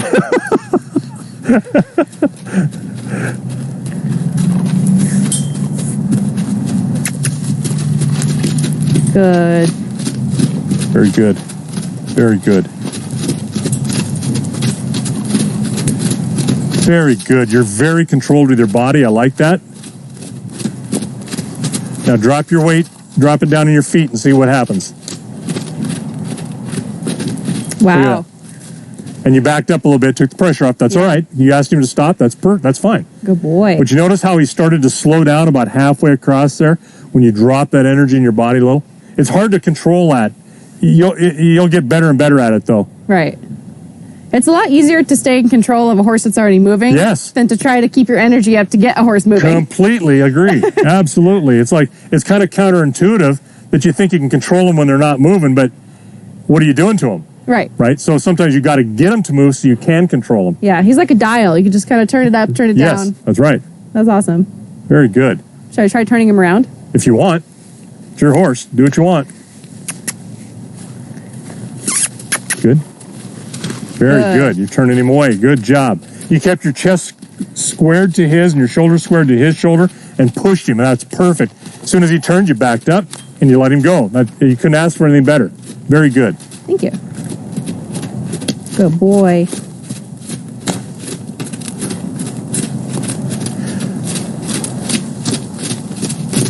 Easy. Good. Very good. Good boy.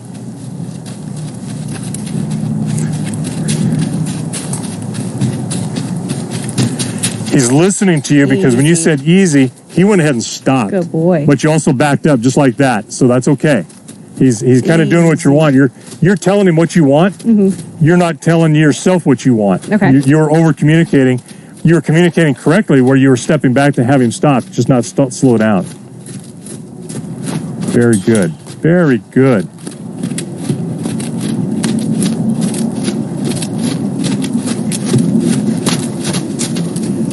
Yeah, I dropped the whip, dropped the energy. Yeah. And see that? Good job. And he doesn't, if you meant to do that, that's great. If you didn't mean to do that, he still complied, but then you went with it. That's okay too. He doesn't know you didn't mean to do that. Yeah. You did it. That's the point. Yeah, I purposely made myself drop my shoulders and drop the whip, just drop the energy, and he went with it. And you didn't step back at all. You didn't move. No, very good. Good boy. Very good. Let's try this part again. Good boy. Look at that lip. Look at that lip. How you doing? What do you know today? Whoa. Huh? Good boy. What do you know today? Hi. So what if he does turn around like that? Whoa. Yep. Then push him back out on the rail. Put some pressure on him just to make him step and a little bit more. Right there. Good there. boy. Right there. Now back off. Because you want to just put him back where he was without blowing him out of there. Now you can back out of it. And if he comes with you, you stop. There you go. Good. Good boy. And then he's pretty good about that. He's been able to come with somebody, which is okay because that's what they want. But I want him to do both things, right? He has to be able to listen to me that I tell him to stay there. Yes, good discipline. Yeah, that's right. And look at that lower lip. He's like, yeah, I don't want to do this. Good boy. He's always been like that. Yeah. Really, really drops that lip and really is expressive with that lower lip pouting. Good Very boy.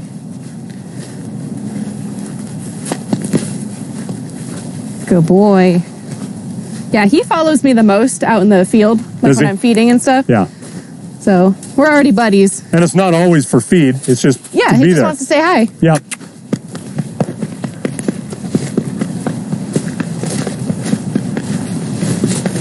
Okay. There we go. And if you're not careful, he'll stand in the middle and let you go around him. Yeah, I started noticing that. So go ahead and let's see if we can get him again to follow you, stop, and then get him to back up. Okay. And then we'll work him a couple more times here because he's pretty compliant, and you're getting very good at. There you go.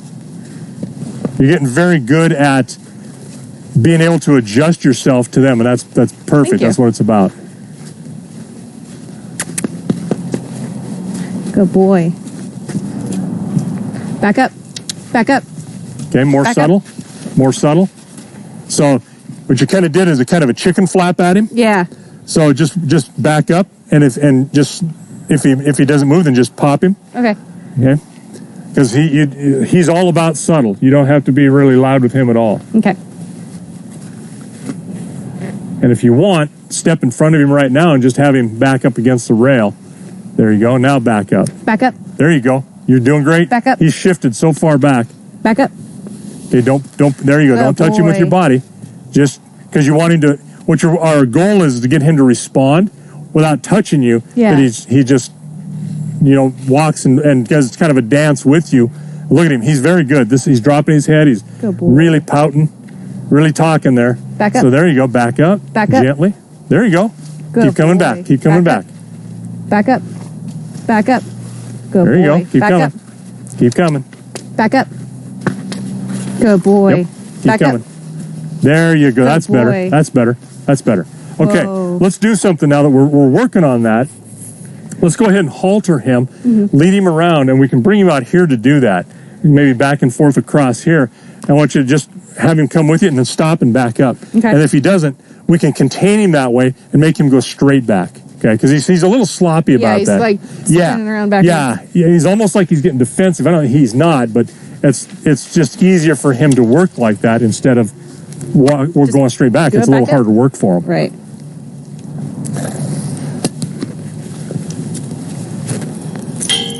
So halter and lead. Yeah. Yep. Yeah, because you're going to be leading him around here.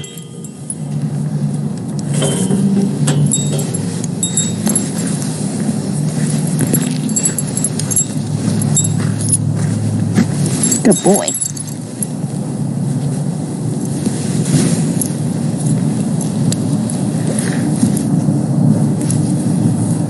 And I know he will do this.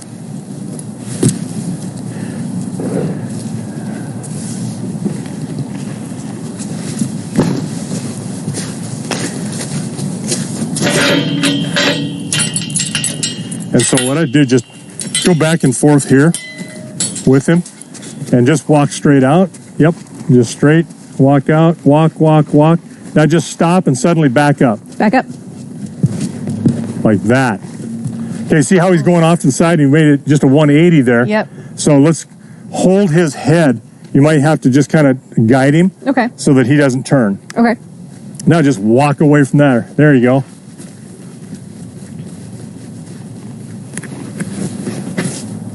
Back up. Yeah, you may have to switch hands. It's like trying to back up a trailer. It kind of is. Only I can do it straight.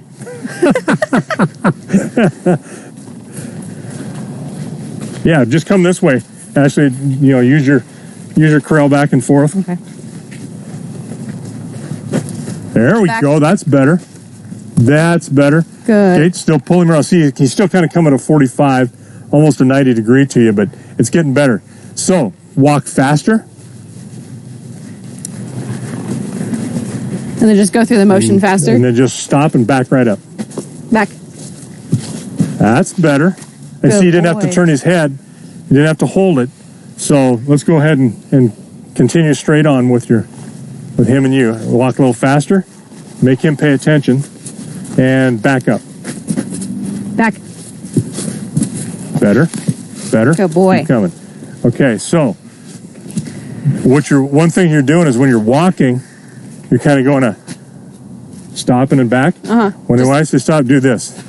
Okay, just walking back. Just okay. walk back. Just make him, because what he's going to do is pay attention to you, and he needs to get out of your way. Yeah. Yeah. Okay.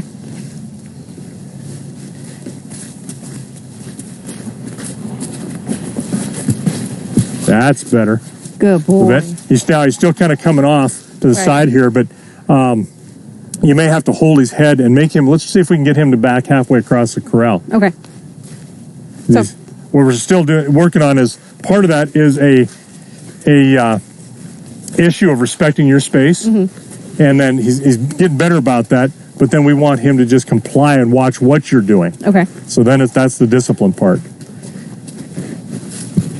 There you go. Keep going. Keep going. Okay. So see how you're holding his nose. So you can just, what I like to do is get about right there. Put your hand about where you're going to reach him, and then when he backs up, let's put a little bit more through there. When he backs up and you're touching him on the chest, at the same time you're just popping that shoulder or that nose, so he feels it. There you go. Oh, okay. So you're giving him two cues, one on his chest and one on the nose, but it's not pulling on him. It's just kind of touching him like you would a rein. Yeah. Okay. Okay. Walk on.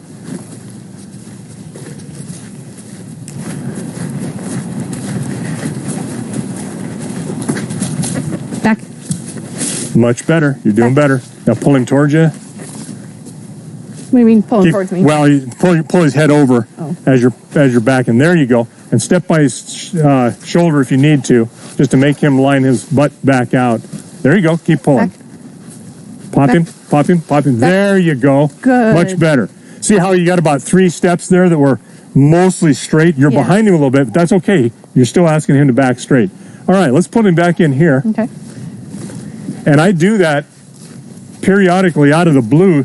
Even a horse that I'm riding that's been well done or almost completely done, or they're at the end of their training, I will do exactly the same thing. Out of the blue, I'll just stop and I'll back up because I want them to pay attention to me while I'm leading them. It's a safety issue for one, and then discipline as well. And they need to keep their feet from hitting your heels. Yeah, that's what I usually do with Mickey. We'll do our little walk around check and then walking back up. Good. Yeah. All right, now let's work him again a little bit.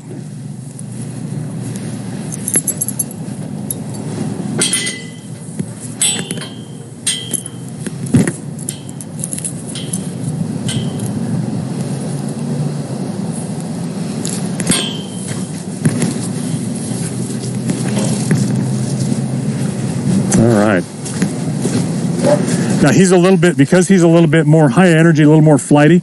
Really watch that hind end.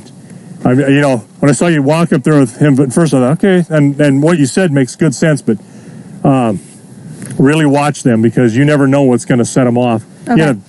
You could have an osprey fly all of a sudden out of the nest or something, and you don't know it's not you, it's something else. Gotcha. You just happen to be in the way. Okay.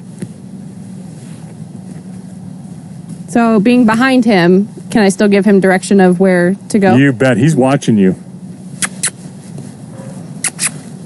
There you go. Did you see his eye on you? Yeah. Yeah, he's watching. Looking backwards. You bet. You got his attention. That's good. Nice and easy. Much calmer. Much more in control. Good. Very good. And I think if you worked him a little more, he'd start throwing his head and give it a little temper tantrum because I think we could work him, which he needs, and to be disciplined because he's pretty compliant. He just doesn't think he needs to do what he needs to do as long as you think he needs to do it. Right. So I will a lot of times take a horse to that point where they're so compliant, it's like, God, I should just about put them away. And then all of a sudden you work them a little more and then they just throw a fit. And that is an opportunity to work them and discipline them. Yeah. It's like, hey, you're not in charge here. You're not counting the time clock. Very good. Much, much more fluid in his movement. Yeah, he's curving his neck. Yes. Very good.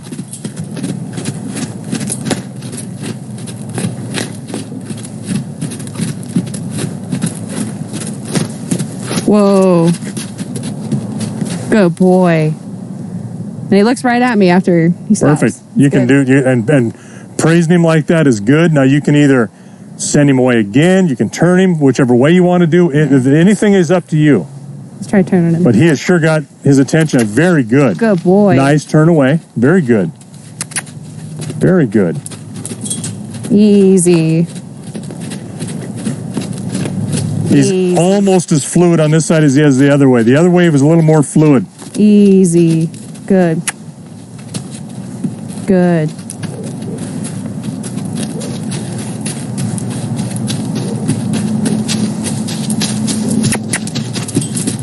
Good boy. Very good. Very good. Dropping his head down. Good.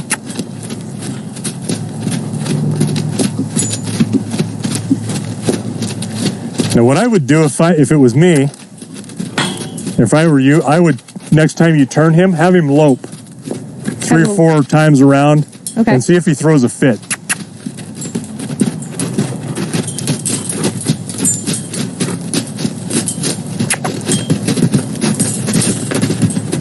There you go.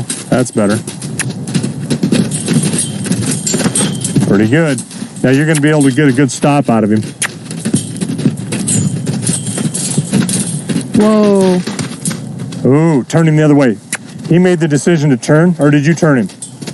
It was mixed signals. Okay. Whoa. Yeah. See his eyes? See that blink, blink, blink, blink? Yeah. Yeah, there's a little bit of processing going on there. Let's give him a minute. Take a deep breath and make a big sigh. And see what he does. He looks there. away. You drop a little bit of energy, a little bit of anxiety, he'll drop it. Mm-hmm. And because he's a little bit confused, a little anxious, if you do that, it helps him do that. Yeah. Even though you didn't need to. So I think what I'm confused and anxious of is like what I should be doing next, like what the next command I should be giving him is. Yeah. So kind of like I don't have a plan in my head of where we're going, and it's like making me anxious. Like, what should I do with? Should I turn him? Should I slow him down? And you know what? That's really good because you're sitting here with me watching you, thinking, "What is he going to want?" Right? Yeah. Don't worry about that. This is yours. So I may suggest something to you to try to do something so we can set you up to have something happen with him. But this is your horse. You do what you want to do. Okay. And if I see something we might want to do, then I'll just suggest it to you. But yeah, don't worry about me. I'm just a schmuck out here just watching. He's like, what does she want? And I'm like, what do you want? That's well, and you're right. And when you're not sure, he's going to feel that. He's going to read that. And then he's not sharp or really thoroughly convinced what you want. And he'll give you what you want. And that is, he's not sure. Okay.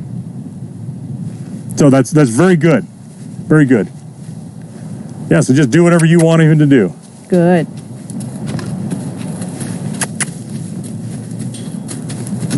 Good.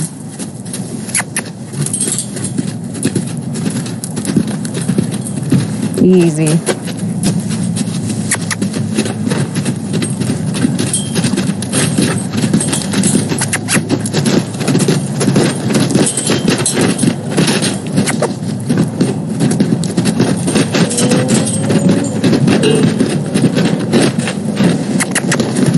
Good boy. Good.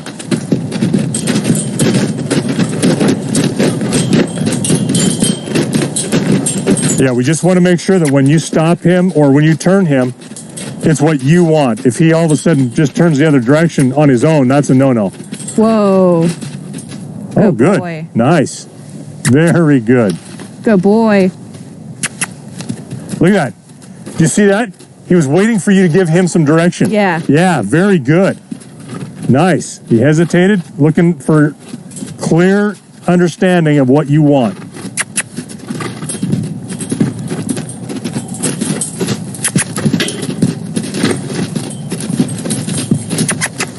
I'm stepping back a little too far. Yep, you're stepping back. Good job. I'm glad. I was going to thought, we'll see if she catches it. Perfect. Okay. You're recognizing what's causing him to do that, and that's the important part. What is he doing and why? Yeah. Oh, it's me. Most of the time it is, right? Good and bad. Good. Hey, let his head drop a little bit. Go ahead and sigh again. Big, deep breath and let it out.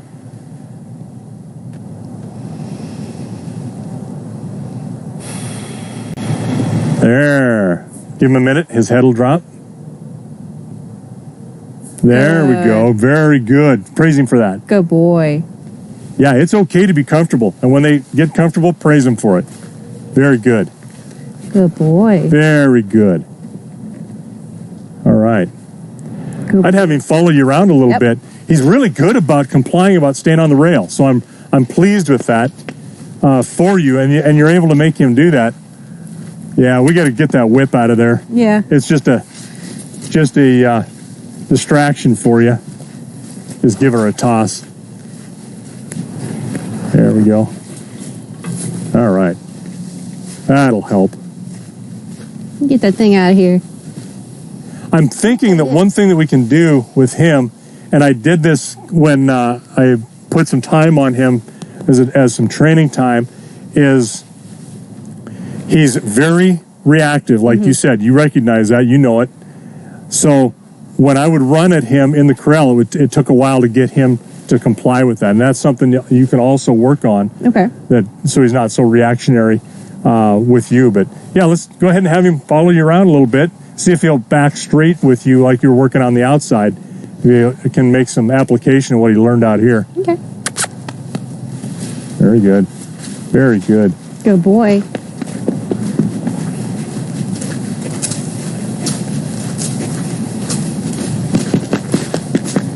Good boy. Good. Good boy. Very good. See how he's kind of getting ahead of you a little bit? Yeah. So drop your energy a little bit. Keep walking. Just drop your energy. Look at that. Look at that. See how you drop that energy and then he slows down. Good boy. Very good. Good job. Back. Back. Okay. Almost. So you're kind of starting to do the chicken wing again. Yeah. So just back yourself up. Because Okay. he turned to get a little bit defensive there. Mm-hmm. So he's kind of locked up. So let's just walk him in a like a figure 8. Okay. And then do it again. Something you'll need to work on with him. Oop. Oh. And if he doesn't comply, ask him one more time. There you go. There we go. Ooh, almost. If he doesn't come with you this time, send him out around that corral. Okay. At a good trot or a lope to punish him a little bit for not complying. There's consequences. Now wait till his eye is on you and he's not distracted by those other horses over there. See how he's kind of looking out that pasture? Yeah, when you've got his attention again, there you go. And there you got it. Good now you got boy. it. Now you can go.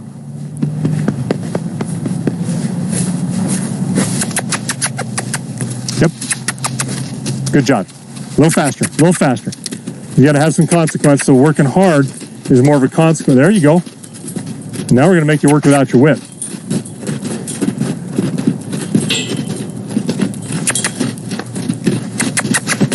There we go. Good boy. Okay.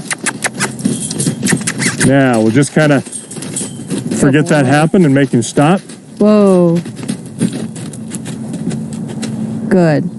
Very good. There, good. He's dropping that head. He's Good complying. Very good. Good. Now now ask him to come with you. You should do it. If he doesn't, give him a couple times. Mm-hmm. Do it again. There we Good go. boy. Okay, one thing you did is you kissed as you went away, like you're going to send him instead of having him come with you.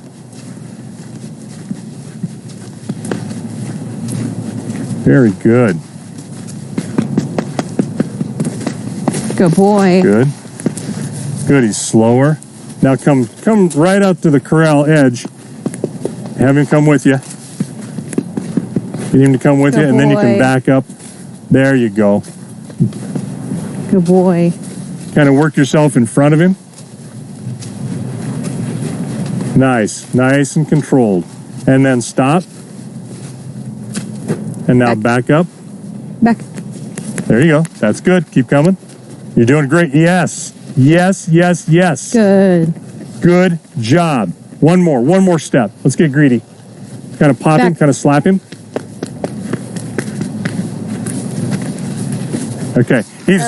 You're good. Now he's getting He defensive. was kind of thinking he's going to hit the corral, I think, is Yeah. what was his spacer deal. But look what you did. When you stopped him, he stopped with you. You kind of had to get yourself in front of him because he's wanting to speed through this. You stopped. You backed up, and he come right straight back. It was good. And it was subtle. You weren't... Yeah, I took my fingertips and just pressed him on his chest, Yeah. and that helped a lot more. Yeah, it did. Because he needs to know that he's going to... So what you want to do now is, as you get better at that, then start taking that away. Yeah. Right? Okay. Because it's all about being able to do nothing with just standing there and have them do everything. Mm-hmm. So that's where we're at. Good job. That's a very good job. And he's not a lot calmer than he was. Yeah. So we're going to ride him a little bit and do some gaining on him, or try to? Is that what we're... I think so. Okay. All right. I think we're pretty good here. Is there anything you'd want to try or want to do here? 3:30. No, I mean, it was just getting the pointers and like making sure that my body is square with them and like where I'm standing. You're doing a good job of reading that, Ashley. You really are. I've tried using a round pen a couple times. One of my friends has a quarter horse, and he's brand new to horses, so we were both like kind of working it out one day. Kind of learning together, yeah. Yeah, and so it was really easy to see, you know, if I stepped in front of the horse, he stopped. If I went behind him, he went. Right. And that was like, I got my controls down kind of And that can be, like you said, it can be opposite on other horses Exactly. too. It's not always, but most of the time that's correct. Yes. Yeah.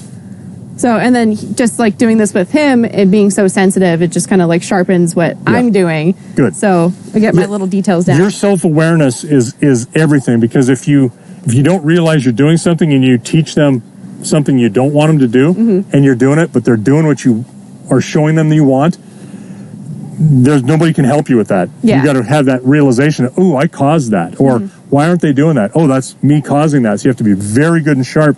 Now, with that, sometimes you can ask a horse to do something, and 90 of them will do exactly what you want.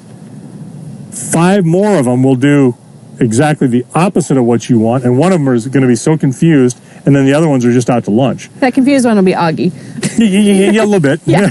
Or he wants to do what he wants to do too, Right. and he'll feign ignorance. Okay. Yeah, so watch him because he'll try to work you. Yeah. Pretty hard. So yeah, let's saddle him up then, and then work him. Do whatever you want to do. You've ridden him at all? I've never ridden Mystery. Okay, you said you hadn't worked with him. Okay. Yeah. So let's do this. Let's go ahead and saddle him. Treat him like you would any other horse that you don't know. Okay. So let's bring him back in here. Let's step on him. Let's feel him a little bit. You've seen others ride him, so you kind of know what to expect. Yeah. Okay. Let's do that. It's just being good and safe. Okay. All right. Good boy. Oh, I could have thrown that to you. I'm sorry. That's okay. Let me get some water too. The wind is drying my mouth out today. This isn't wind. You ought to be in my country.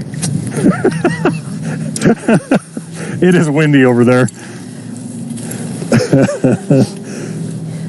This is more rain than we've gotten in a while. Well, you guys have needed it. We've all needed it. Yeah.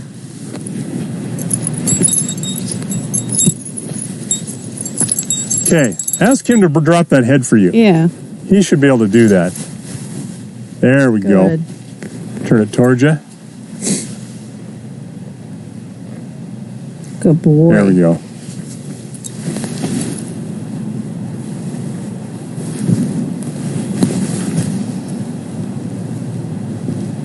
Good boy. There you go. Good job. Look at that lip go. Yep. It's like, oh, I don't want to have to comply.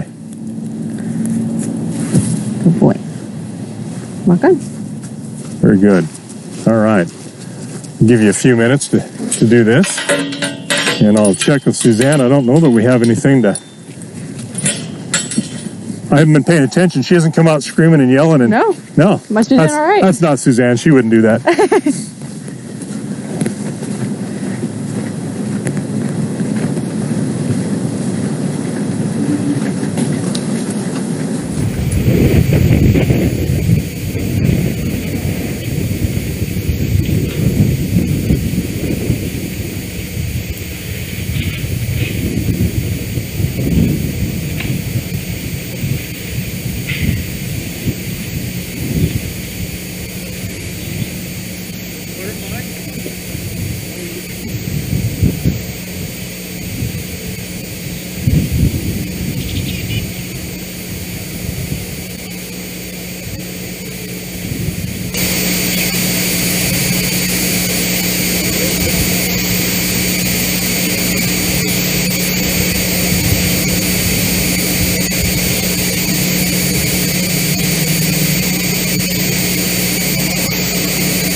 Good boy.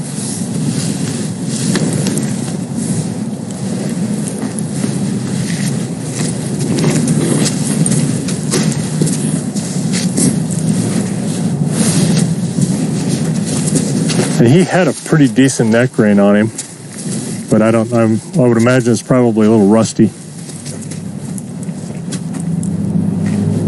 Step up. Good boy.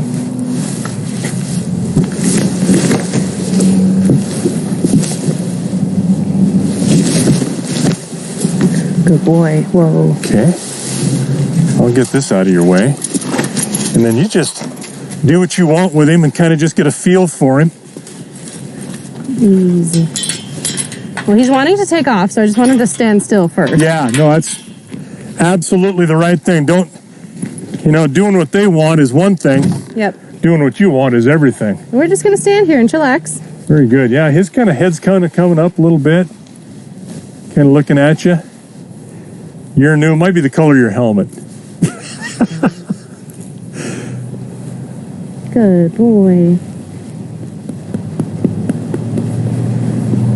Oh, there we go. There's a big sigh. Nice and relaxed. He's looking back and saying, "Who is that?" Good. Turn your head. There you go.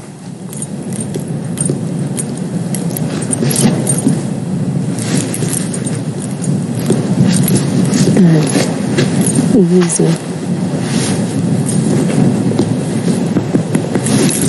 Walk on. I'm just going to step away and let you kind of get familiar with him and maybe get these two out of here. Come on, kids. Go on.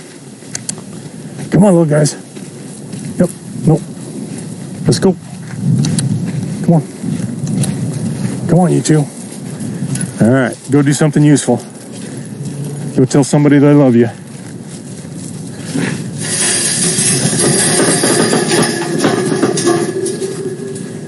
Whoa.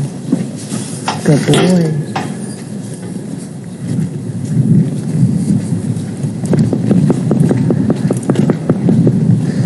Now, he's probably going to have a lot of forward go to him. Right. You feel it? I do. He feels like a rocket ready to take off. Yeah, So, you can feel you're brand new. His head is up. So whenever you're, How is he with a neck rein? Have you tried? I haven't tried. I'm not too good at neck reining. I rode English for so long. I do kind of prefer the double hands. But I haven't put any leg on him yet. I've just asked him forward with the sound. Okay. So we can skip the leg for now if we don't need to. Yeah, he should side pass pretty well. Good.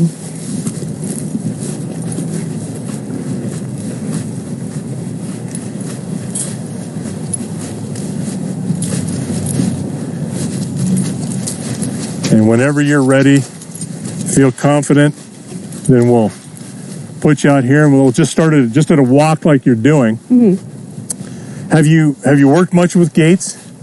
I have done. I've ridden a couple of the horses and gotten them to gait. Okay. It's getting them to that speed and maintaining it. Yeah. That's okay. Good. That's normal, and you recognizing that is important. That's good. Whoa. Good boy. There we go. Yeah, head drop. Good job.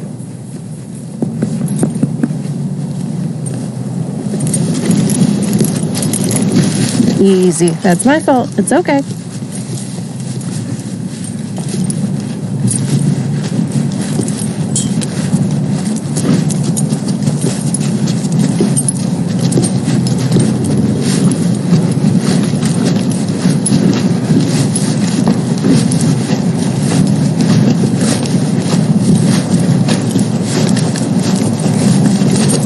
Good boy. Whoa. Good job. Back up. Good. Back. Good. Back. Okay. Back. Back. Can you drop your hand straight down and then ask him? You might get a little, there we go. Yeah. You need to tip his drop, break at that pole a little bit more. He might back better. His head's still pretty high.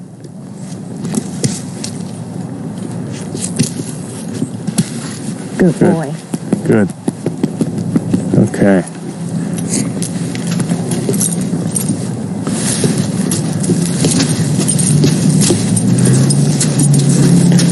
If you don't mind, would you be able to adjust my stirrup?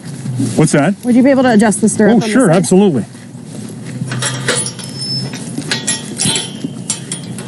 Whoa.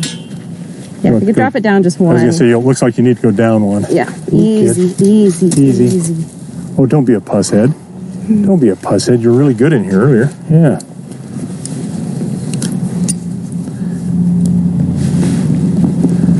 Okay, there's a partial one. That's probably not enough. Let's try There's a that. big gap in the middle, but after the gap is too long. Okay, that's better. Is it better? Yeah. Because it sure is. It only went down like that much. Yeah. Okay. I prefer mine a little on the shorter side anyways. Okay. But now they're even at least. Okay. Yeah, it looked like it was a little short when you mentioned it. It's like, I didn't know whether you were just sitting crooked in the saddle or... No, but it will make me sit crooked. Yes, it will.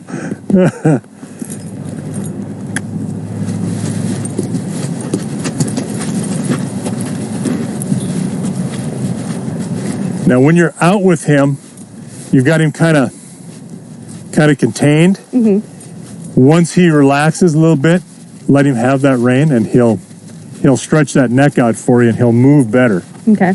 And he'll actually relax a little more. Good boy. Yeah, because it feels like I'm trying to hold him back, but I really don't need to. You do, exactly. And that's the one thing about these gaited horses that a lot of people that are brand new to them, it freaks them out the first time or two because they will.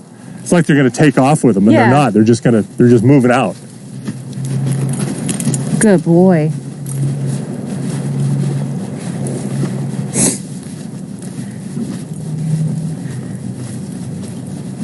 Yeah, I worked with Arabians a lot, and I kind of get that explosive energy and just the unpredictability of them. Yep.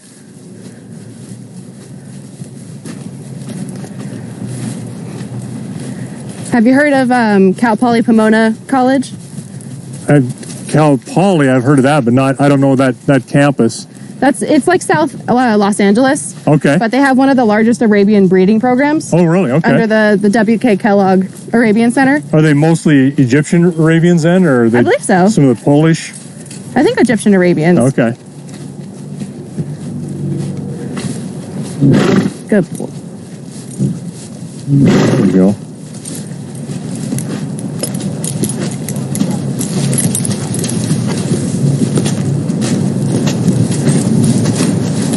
He's springy feeling, isn't he? Yeah. Yeah. Just push of a button. Yep. Whoa. Good boy. Back. Back. Back. Back. Whoa. Good boy. Good. I think we're ready to go out. Okay. Probably don't want to ride through that. You want to dismount off the block? Okay. Whoa. I can just dismount and then get back out there. Okay. Yeah. I didn't know if you needed to get off this with this or not. Good boy.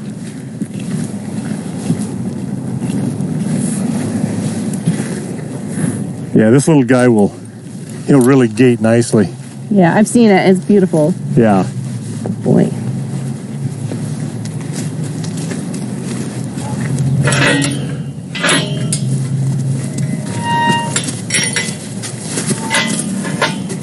And he's so good at moving his hind legs. Some of the other ones are clumsy. Right. Oh, that's a must.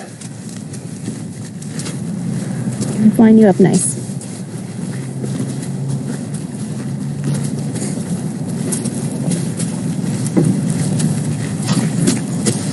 Good. Step up.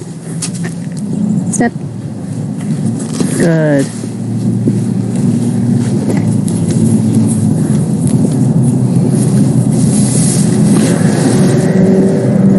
Good boy. Easy.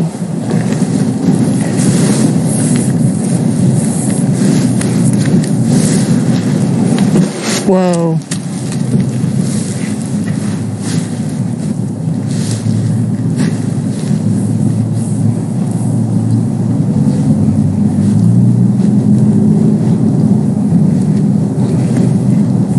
Easy.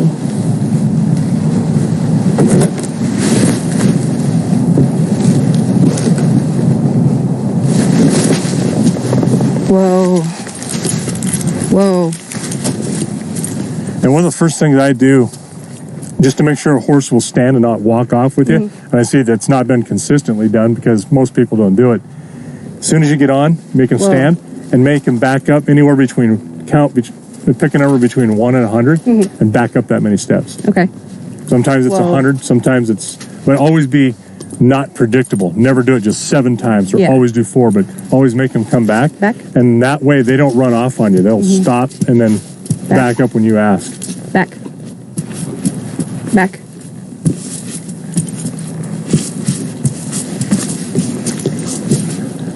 Back. Whoa. Good. Whoa. Yeah, same thing. I just want him to stand still and calm down first. Yep. Whoa. So what happens is when you want the horse to gait, a lot of times the gait is associated with speed, right? Right. You know you're going to go faster. A lot of people try to go too fast. So in order for the gait to be done well, it's better to be at a slower speed so that the form is really good. Because if you go too fast, you sacrifice the form for the speed. And it's like you doing something for the first time. You're really kind of slow at it. You don't know what to do. And as you get more repetitive and get faster or better at it, speed happens on its own. Right. Let that happen. So we're going to work on form first. And when we may hold you up, I may have you adjust your seat. I may have you do a number of different things to see where we can get with him. We may not have to do anything. You may just take off. And I definitely want to work on holding him back too. I want him to just be allowed to take off. And so that's another thing when, and it's typical for people to want to be in control, to be always holding on to them. Well, what you're doing is you're teaching them to push into the bit. Right. And go even with a mind to go forward. So what I like to do to get my horses to comply with a nice loose rein is when they start to take off, I tell them easy, pull back and let go. I just check them, and the amount of time it takes for me to touch my hand, I can do it really fast or I could do it slow. It's the same amount of time. Yeah. Because I'm just touching and getting out of it. So you're not hanging onto it. Otherwise, they'll start rooting and looking for that pressure to hang on to, and then they're just jerking your arms all the time. And you're plumb full of their neck and head and body in your hands. So it's better to get them to feel that it's like being in a cage, only you're that far away from the bars. Right. So you don't have to do anything with them. You just turn them loose and let them go. And then you're controlling them with, guess what? Easy. To slow down. Okay. Just the same as you did in here. Same commands. They know what that means. Yeah. And then you can just help them because it is a different context for them, but they know what easy means. Right. All right. So if you want to just go slow, work him around a few times, I may have you. I'm going to give you lots of tips, I'm sure. So, Okay. Yeah, I appreciate it. I'll try not to be too demanding.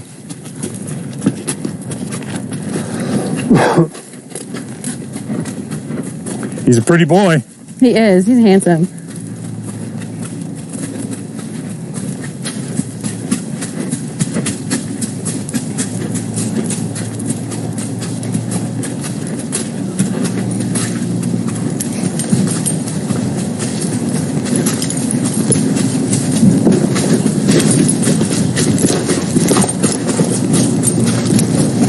So he's not going to want to walk through all the puddles. Oh, of course not. He's a twinkle toes.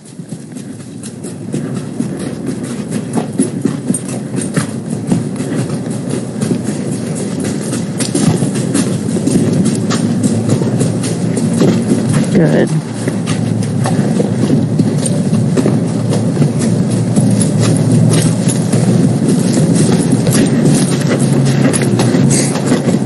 How you feel? I feel like he's got his head towards the rail, but his body is still out to the middle because he doesn't want to walk through. So I'm really putting the inside leg on him.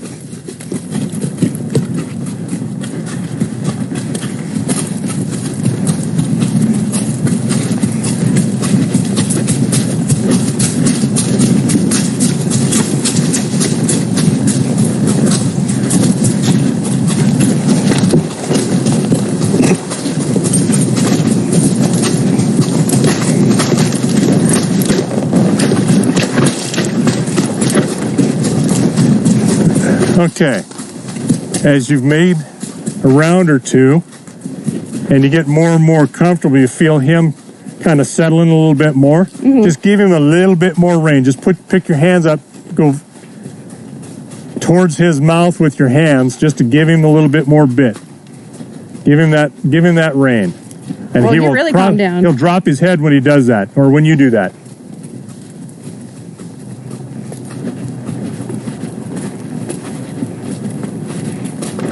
There you go. See how he's calming down? Yeah. I loosened him up like an inch or two, and immediately I could feel his head go down. Yep.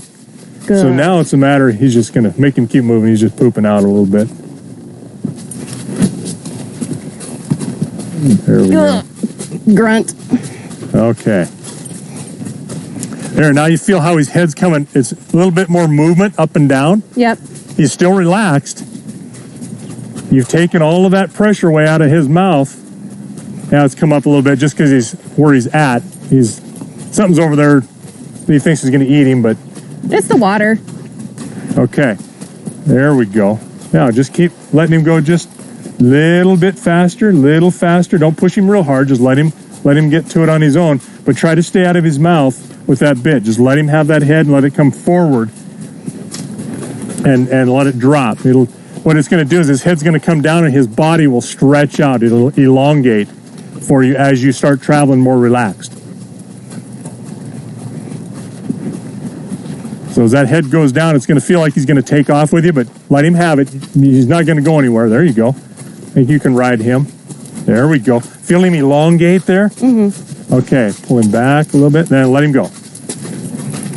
So when he starts to take off, just pull him back and let go immediately, just so you can get a change in speed just enough that you can let him go again.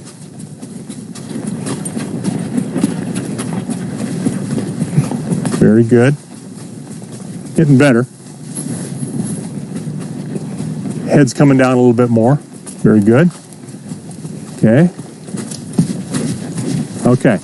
What you're feeling there is a pace. Mm-hmm. He's moving both legs on one side at the same time. And so we can change that by doing a couple of things. And one of them is, the biggest thing is getting him to put his head down. Okay. So giving him a little bit more bit. Give him that rein a little bit more, and then just touch him with your heels a little bit to tighten that belly up a little bit, and that'll help lift his back. Give him a little bascule, you know what that is.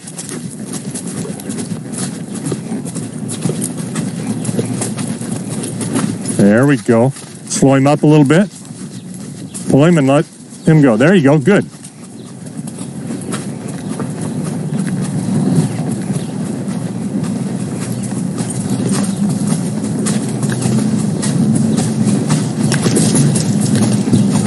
There you go.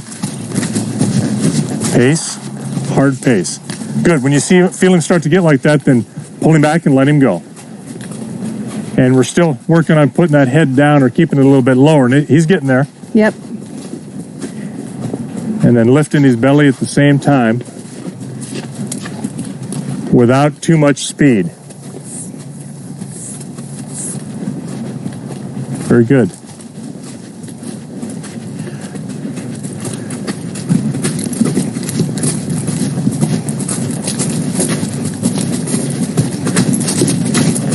Very good. You're starting to get out there. You're starting to get out of that nice flat walk, and he was starting to get pacey. You pulled him back down, and he was starting to get into a more broken stepping pace, which was very good. That's the right direction.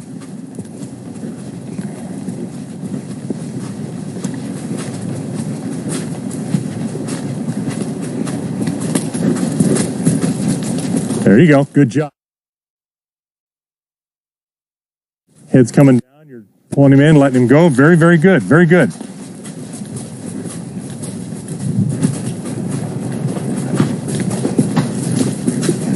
Good. You're pushing him a little bit. That's perfect.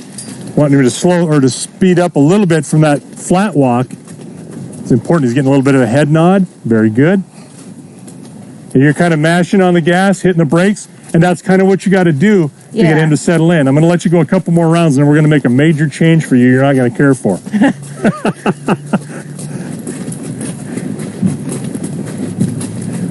But you're doing great. Just kind of pushing him beyond that flat walk, just like that, and pulling him down. Very good.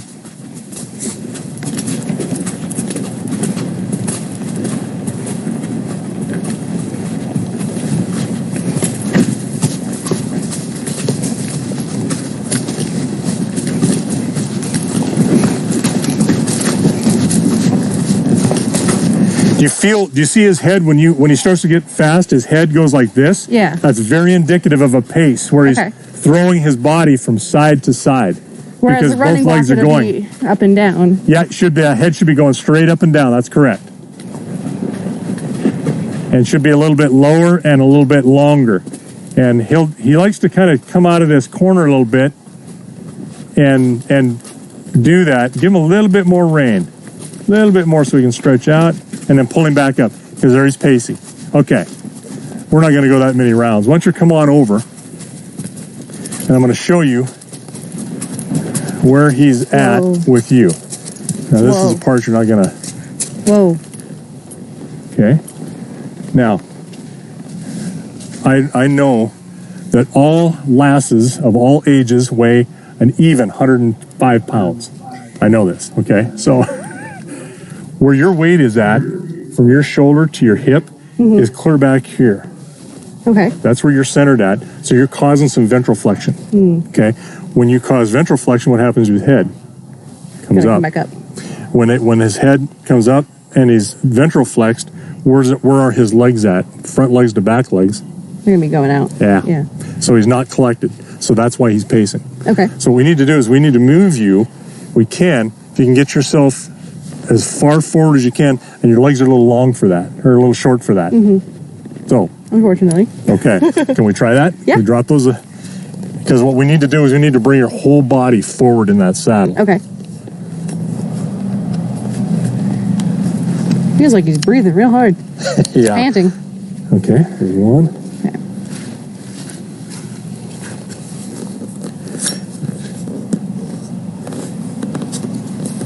That should be even. These things have got a lot of... Yeah. How's that feel? Even? Okay, so now bring your whole... You're going to have to push your whole body clear forward on that saddle. And your saddle's a little bit back. We should... adjust it? Well, I'm just looking at this. That's just a full rigging. It would not hurt to have that whole saddle pulled forward, but this is kind of narrow here. Let's see how you do there. Okay. And try to keep your weight forward so that he can lift his back a little bit and drop that head and collect that hind and front feet. Okay.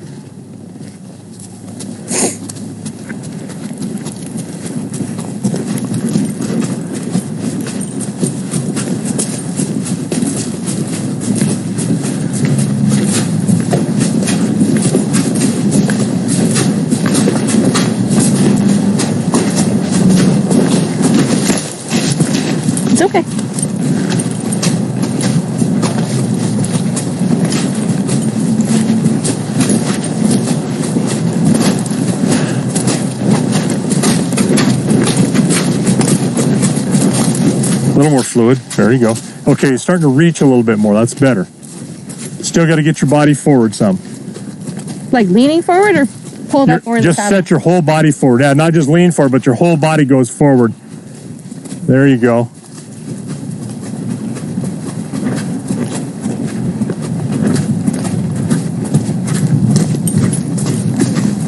And the other thing is, if you can give just a tiny bit of weight on your feet so that your whole body doesn't move forward, back and forth, kind of just make your body kind of not stiff, but so it doesn't move quite so much. You obviously don't want stiffness, but just so it doesn't move back and forth quite so much. Okay. Kind of stabilize yourself in the saddle a little bit more and into the front of the saddle. And we'll get that back lifted up a little bit, and his head's coming down a little bit better now.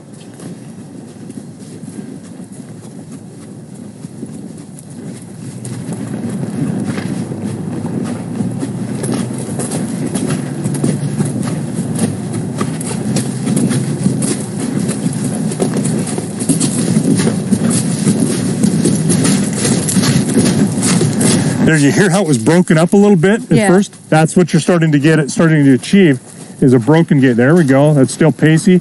Pull him down and let him go. Let that head come down. There you go. Better. He's got a great overstep so that he can move. He just needs to drop that head, lift the back, and collect himself with that hind end underneath of him and reach. And just a little tiny bit of speed will do it. Right there. Now back down and let him go. A little more speed. So just kind of right there. Feel it? Yeah. You got 2 good steps out of him. Good.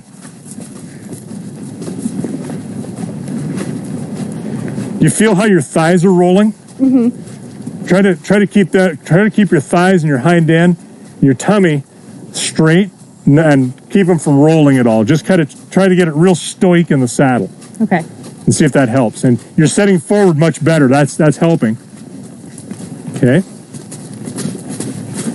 Slow him down, let him go. Now let him go. There you go. Yep. It's better. Right there. Almost had him. Slow him down. Now, good. I'm watching those feet work, and they're much less on the lateral. There you go. Okay, pull him back. Let him go. He's got a really tight, narrow window there. Yeah. Yeah. And so it's just a matter of finding that just gently. Okay. See how you're kind of pulling on his nose? Mm-hmm. So just kind of tipping. There you go. He's broken at the polar. He was nearly on the vertical. His head just has to come down some. A little bit more speed. I'm only asking you to do like 6 things at once. Right. Very good.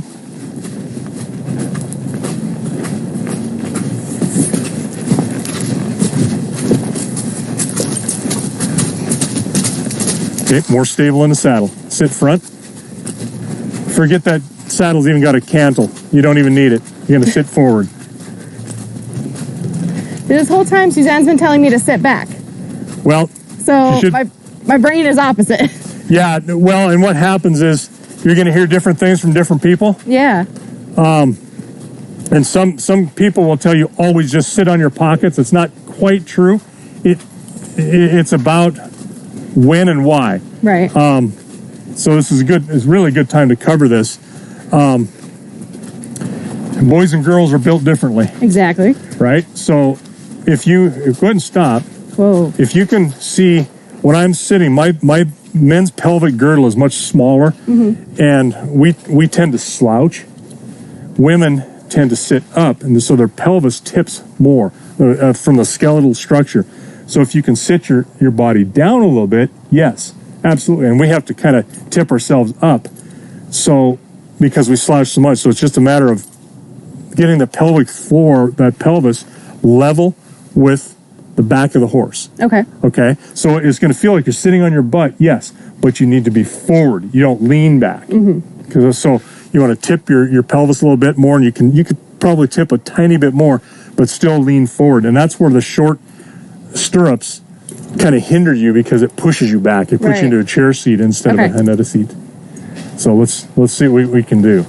We may end up You can see most of your toes, can't you? What do you mean see most of my toes? I mean, from where you're sitting straight up, when you look just down, are you seeing like that much or just that much? I see the tip of it. Just the tip? Okay, Yeah. You're about right, but you look like you're in a chair seat a little bit more, and I think as we bring your body forward, your legs will come back, and it'll like maybe. That? Yeah, let's try that. Okay.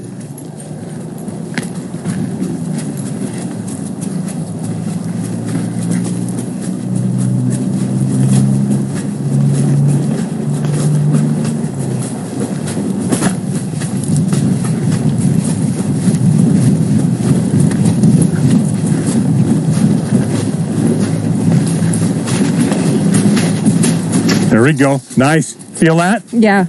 Okay. You're Last just one. starting to achieve a little bit of speed there, but it's because the form is right. Same right there. Now pull him back and let him go. There you go.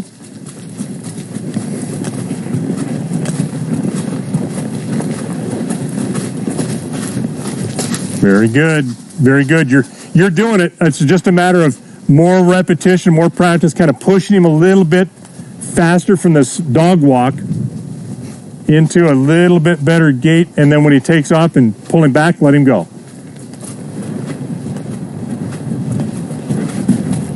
Okay. Very good. He's moving his head and his body better.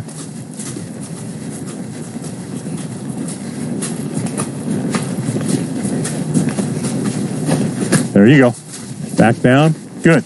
Yeah, you're feeling where that breaks, and that's really important because at least you know where to pull him back down from the first. Yeah. Normally I ride Raz, who isn't great at gating. Who? Raz. You ride him? Yeah. Yeah. And so he automatically just wants to take off to a pace or a trot every time. So I've kind of gotten the feeling for that rather than the running walk. Good. That's good prep for this, then. There. That first step was a good one because he really reached with it. There you go. You're doing better. Yeah, you're shutting him down right away. That's really good. Pretty soon he'll get a gait. We just got to keep moving and make sure your body stays forward and try not to move much. Don't roll back and forth in the saddle at all if you can help it. Very good. He was going too fast. You pulled him back. Controlled it. Keep going. Good job. Right there, right there, right there. Oh, he had like 3 steps. I know. And then he went to a pace.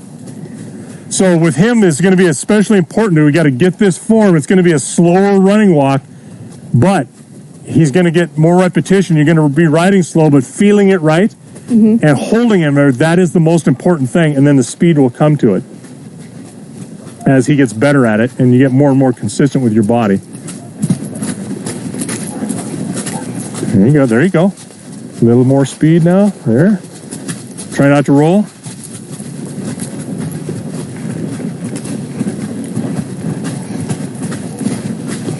Very good. You're controlling him. That's great.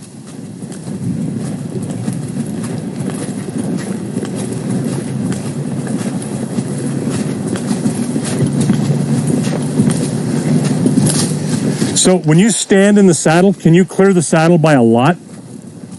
Whoa. Let's see. I don't know what your definition of a lot is. Can you get your hand down under your crotch? I can, but only because I'm pretty flexible.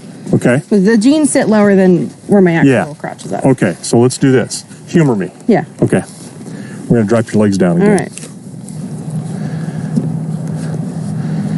This is your English influence that's causing this. It's I'm all right. afraid my foot is going to fall out of the stirrup. Well, and that's why when you do that, that's why you need to put that foot forward a little bit. Okay. And when you do that, you're going to step down and not forward like where you're, try that, not forward where you are pushing yourself back, but just kind of down with your toes up slightly. Now that looks much better. Okay. And you can and it's a little easier to pull your whole body forward. So let's try that. And can you still clear the saddle when you stand up? You got to be able to stand up in case you can. Okay. Yeah, that looks much better as well. Your body's in much better alignment, not in a chair seat. and then work yourself again forward in the saddle. Put about, I don't know, 15% of your weight, 20% of your weight on your feet. That way you don't, there you go, that stood you up a little bit. That's better. That'll help.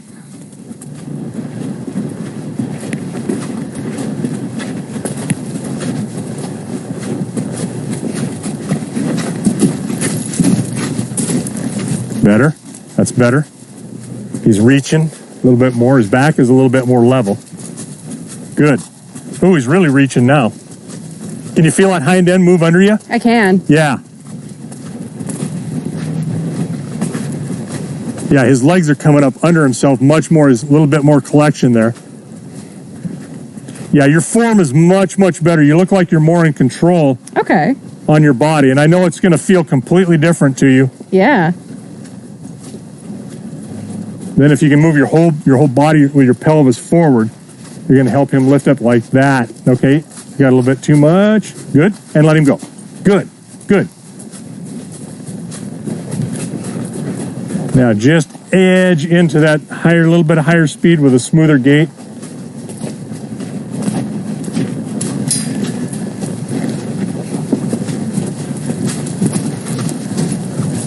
Very good. I like where your hands are at. That's good. You're doing great. Thank you. Can you feel it starting to come along a little bit? He's getting longer. Yeah. His reach. Yeah. Good. Good.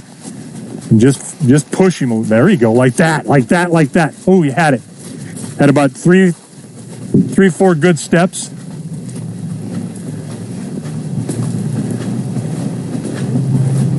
And it's very difficult, as you know, if you have a lot of different people riding or somebody who's riding who's not consistent with it, you know, they don't feel they need to maintain any consistency from the rider. So they just kind of go through the motions. There you go. Head's coming down, stretching out. Very good, very good. You're getting there. His head, notice his head comes up and it breaks. Yep.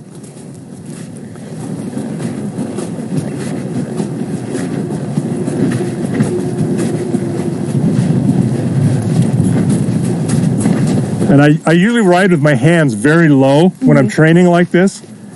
So that way I can, and I'll just, you know, turn my wrists. But I mean, I've got the luxury of having monkey arms too, you know, so it does make it easier. But, you know, you're pulling him up, which picks his head up, which takes him out, but you're having to pull him up because he's going out of gate anyway. So that's okay. Okay. I like he's reaching us. He's getting there. Slow him down a little. There you go. Good job.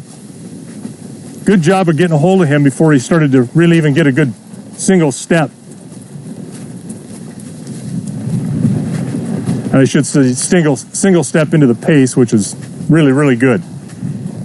You're controlling him completely. I like this. Very good. Yeah, he's reaching. Like your form is much better. Can you stand up a little bit more? Put your feet down. There you go. Kind of keeps your thighs from rolling so much. Good job. There you go.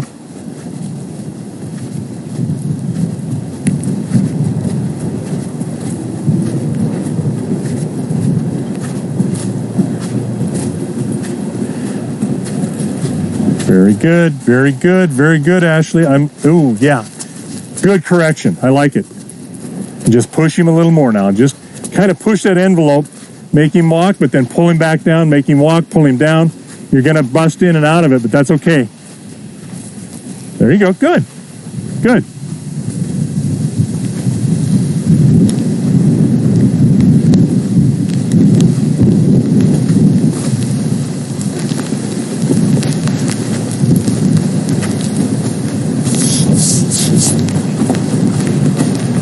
I'm just watching his feet mainly.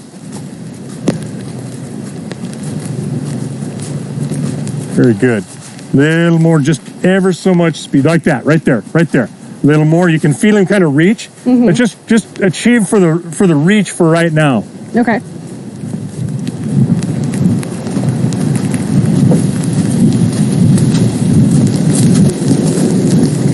Give him a little bit more rein. He's trying to search for it, reach for it. There you go.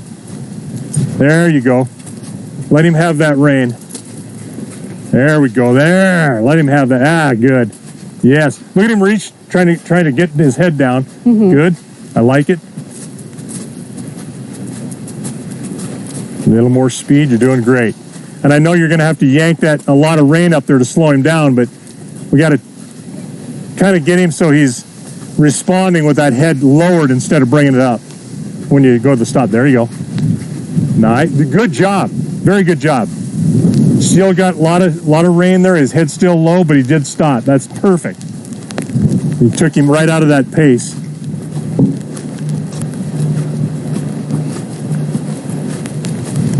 Yeah, he's reaching really well. He's got about a 14, 18-inch overstep there. Oh, wow. Nice, nice. Good job.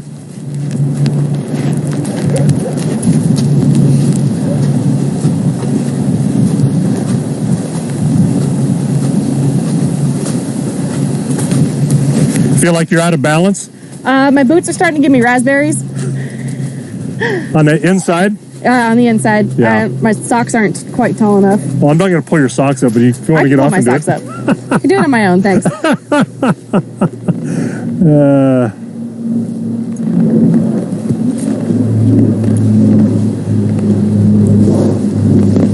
I mean, there's just some things I won't do. No. I'd appreciate it if you didn't. Oh, I probably would if you begged me. But, oh, God. Oh, shoot.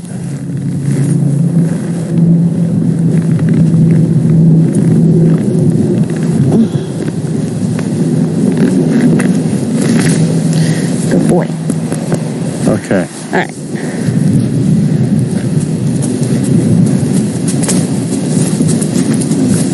That's better. Okay, did you hear that 1, 2, 3, 4 just before he broke into the pace? Yep. So you're getting better. You're getting a little bit more out of him. You had about 4 steps there. And I ride with my ears a lot. I listen for that sound. Nice, even 4-beat gait. And when it gets broken up.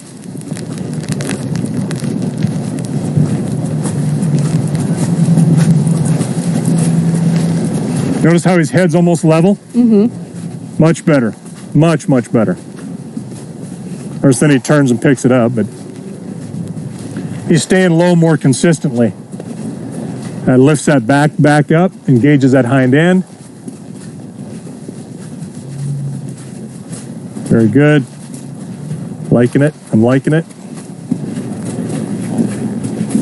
And this is slow and horrendously boring. There you go. That's better. Feel that back come up? Yep. Yes. Much. Good job. Just keep squeezing him a little bit forward.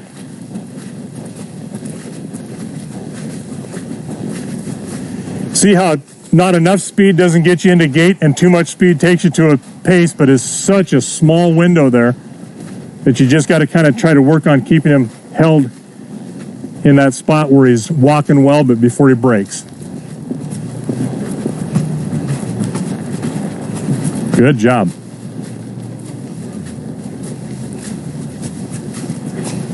There you go. Head comes down. Might be a little long. The farrier coming for him pretty soon too? Yeah, he hasn't had his shoes trimmed yet, or shoes taken off. Yeah, he looks a little long to me. Yeah. Which that's why he's tripping, I think. If you want to go the other direction and unwind, that's okay too. Good boy. Yeah, let's do a change of direction. Everything looks different from that eye. Yeah.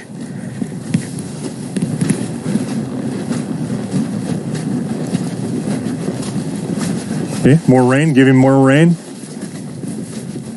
And so you just don't feel him bump his mouth. Okay. And that means you're going to probably have to put your arms out. Your triceps will get built. Okay, pick your toes up just a little bit, but there you go. Put some weight in. There you go. That's better. That's stretching, elongating your body a little bit to come forward as well. That's helping. Like that. Good. Slowed him up, but good job. feel how your body gets a little bit more stable in the saddle when you put a little bit of weight but lift those toes? Yeah. I know this is a completely different discipline than you're used to, but one thing about gaited horses is that you can really influence their movement so much from just your hind end, where you're at and how you're sitting. And I know there's a lot of non-gaited people don't like to hear it, but it's true. On a non-gaited horse, you can sit on him, you can move around all kinds of things, and it really doesn't change the gait. Yeah.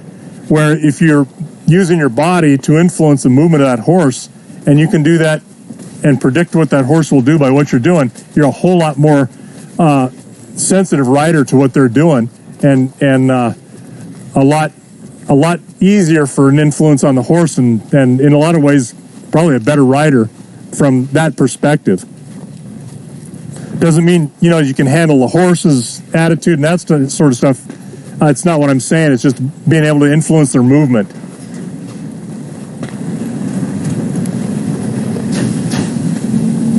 Good boy.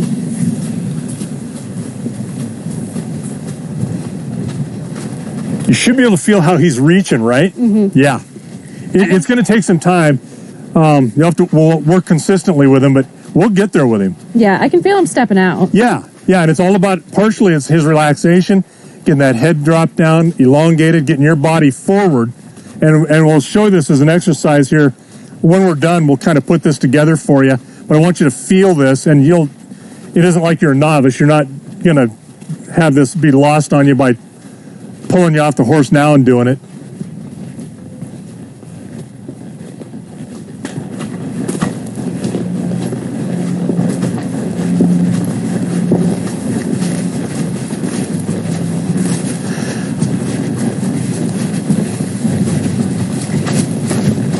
Good job. Good correction.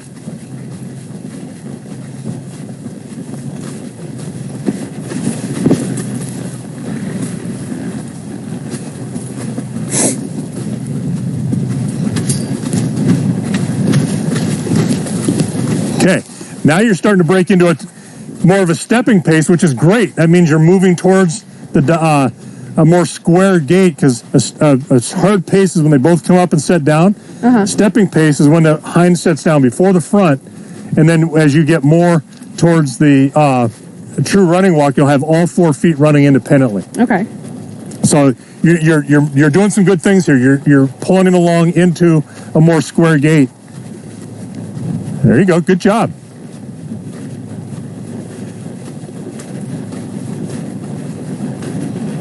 This little guy, he can move. Yeah. At a really good running walk. I've seen it. It's just like, how do you unlock it? Right. Right.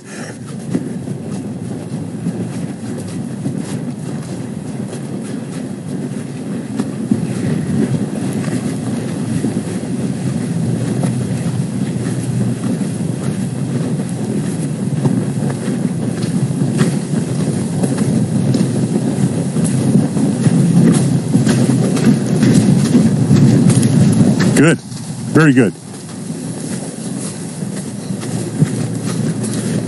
Yeah.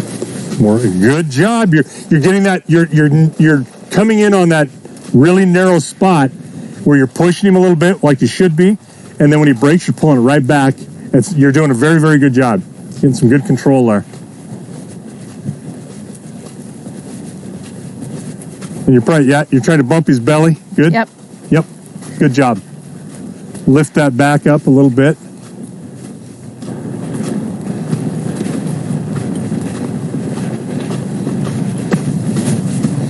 Good.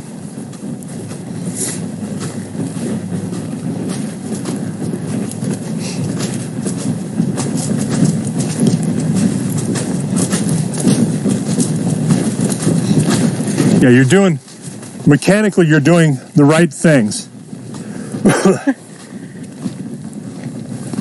So if we just keep stretching him out, a little bit more speed with it as we can. Oh yeah, head's coming much more on the level. Breaking at the pole a little more, that's good.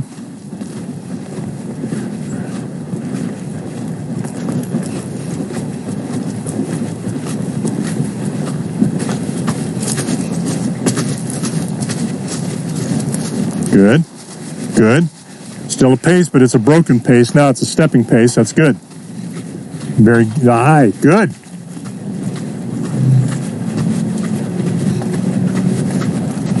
Yep. Good. Feels a little smoother, doesn't it? Yeah. Yeah. But you're still in a pace, but it's a stepping pace where he's putting that hind foot down just in front of, or before the front one comes down. It's smoother, but you can get a little bit more speed out of that later on, and you will start working into that running walk as this develops. The form comes first, and then the speed will follow. As far as, getting out there, that 6, 7, 8 mile an hour walk.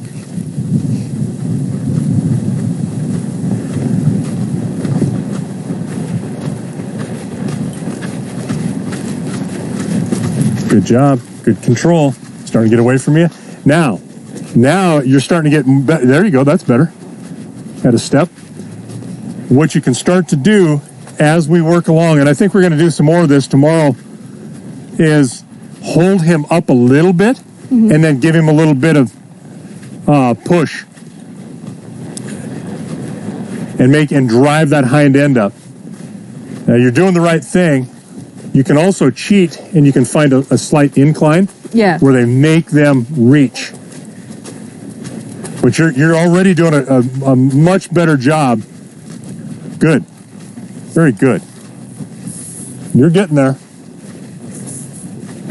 I know it's kind of frustrating because it's like, God, how come I can't hit this spot, right?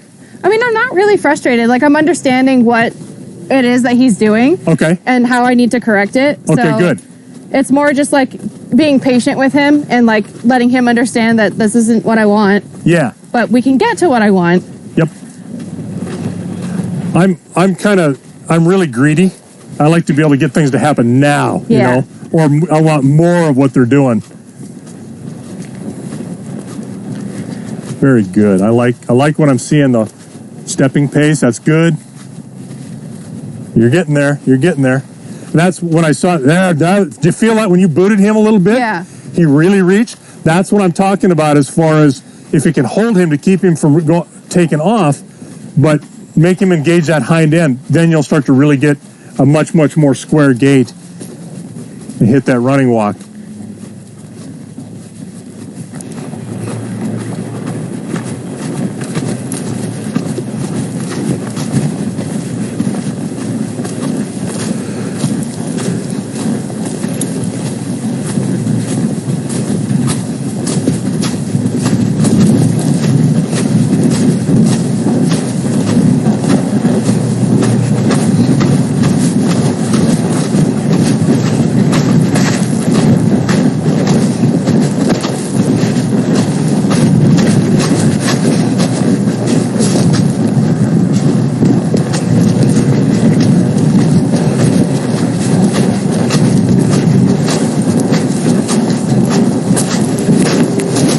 There you go. Good.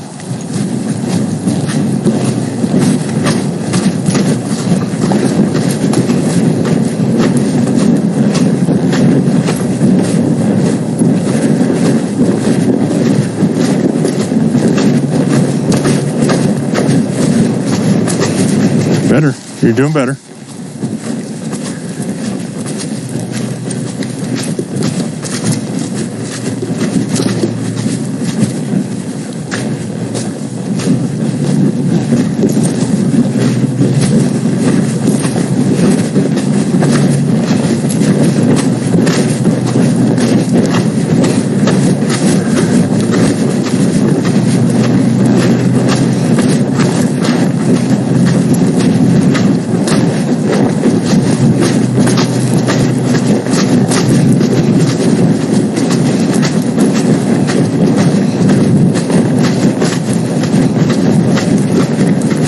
Good. There, feel how he roots for that? Yeah. Yeah. So just let him have it. It's all right.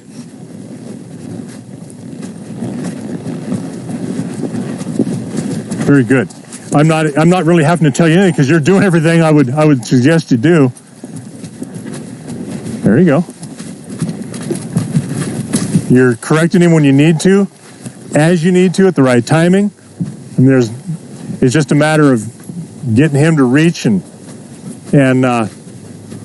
pick that hind end up and push it forward.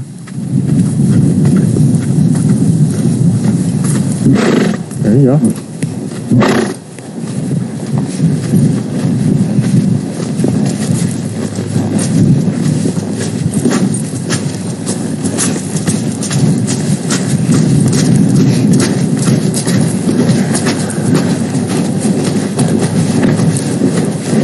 Now I feel like he's playing a game with me where I give him his head and I ask for a running walk, and then he just wants a pace, so I got to pull it all back. Yeah. And start over. Well, having your hands extended helps to do that. But I'm just watching him. I wonder if that saddle's starting to bother him a little bit. It might be.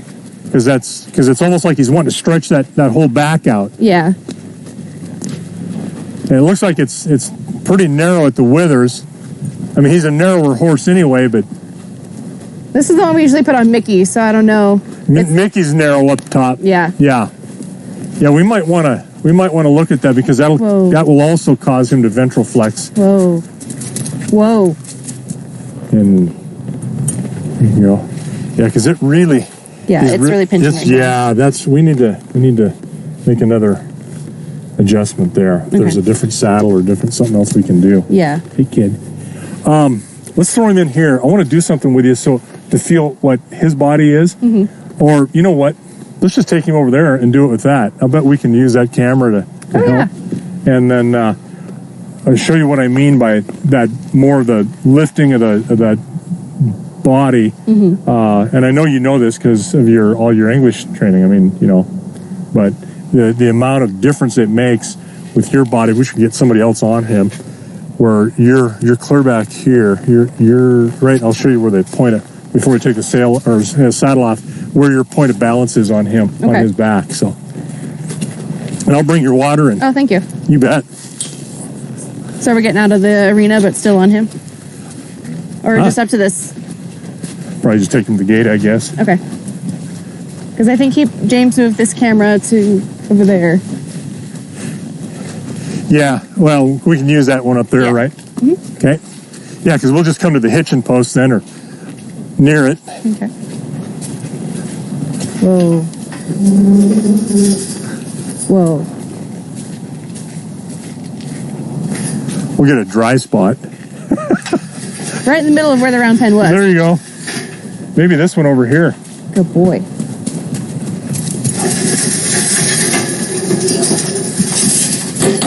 Whoa. Whoa.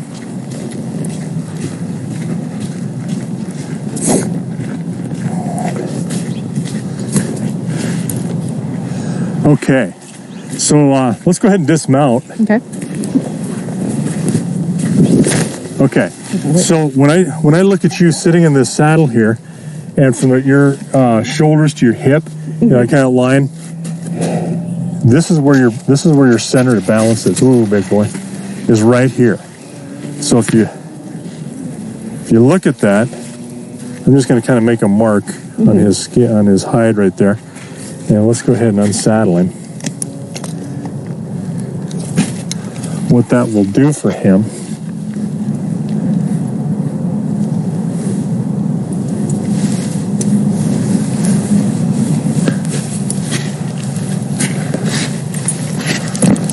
Okay. Which one is this? That's Gertie. This is Gertie? Okay. I'm just going to run this through here for the time being. Okay. Kiddo. Hey, big boy. Are you a bad man? No. You think you are? Mr. Tough Guy, you're not. He's been picking on Jasper recently. Has he really? Yeah. Or they pick on each other. Trying to assert one over the other? Yep.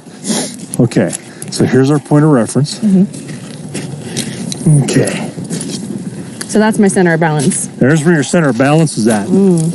So look how far back that is on his back. Yeah. Because his functional back is coming from the top of the withers, right? Or actually, here's his shoulder.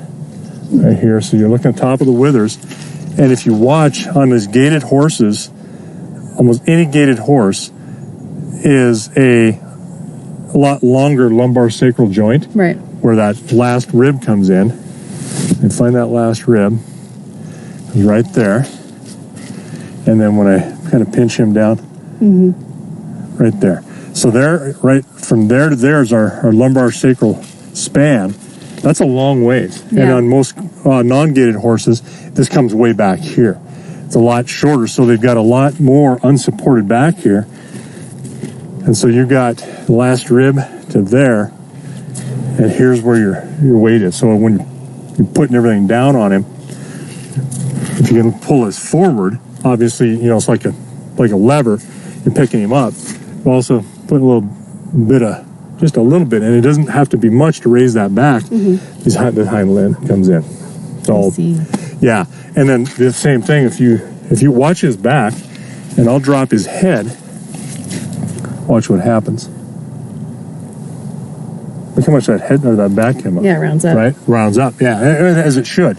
And then the same thing, because you've got all of these tendons running the length of that body, and it's like you doing the same thing. If you put your chin forward, you can feel it between your shoulder blades. Yep. Now drop your chin to your chest. Now see how it pulls even more. Yeah. So same thing here. That's where you can drop their head, and then you go ahead and use that pole as a little bit of a extra tightening to help lift that back. Plus, get yourself forward. So I think we really do need to get a different saddle on him, so that one thing is, I like to ride a saddle with a pocket also, because it's just kind of nice to be there secure. But if you get maybe a little flatter one where you can push your whole body, so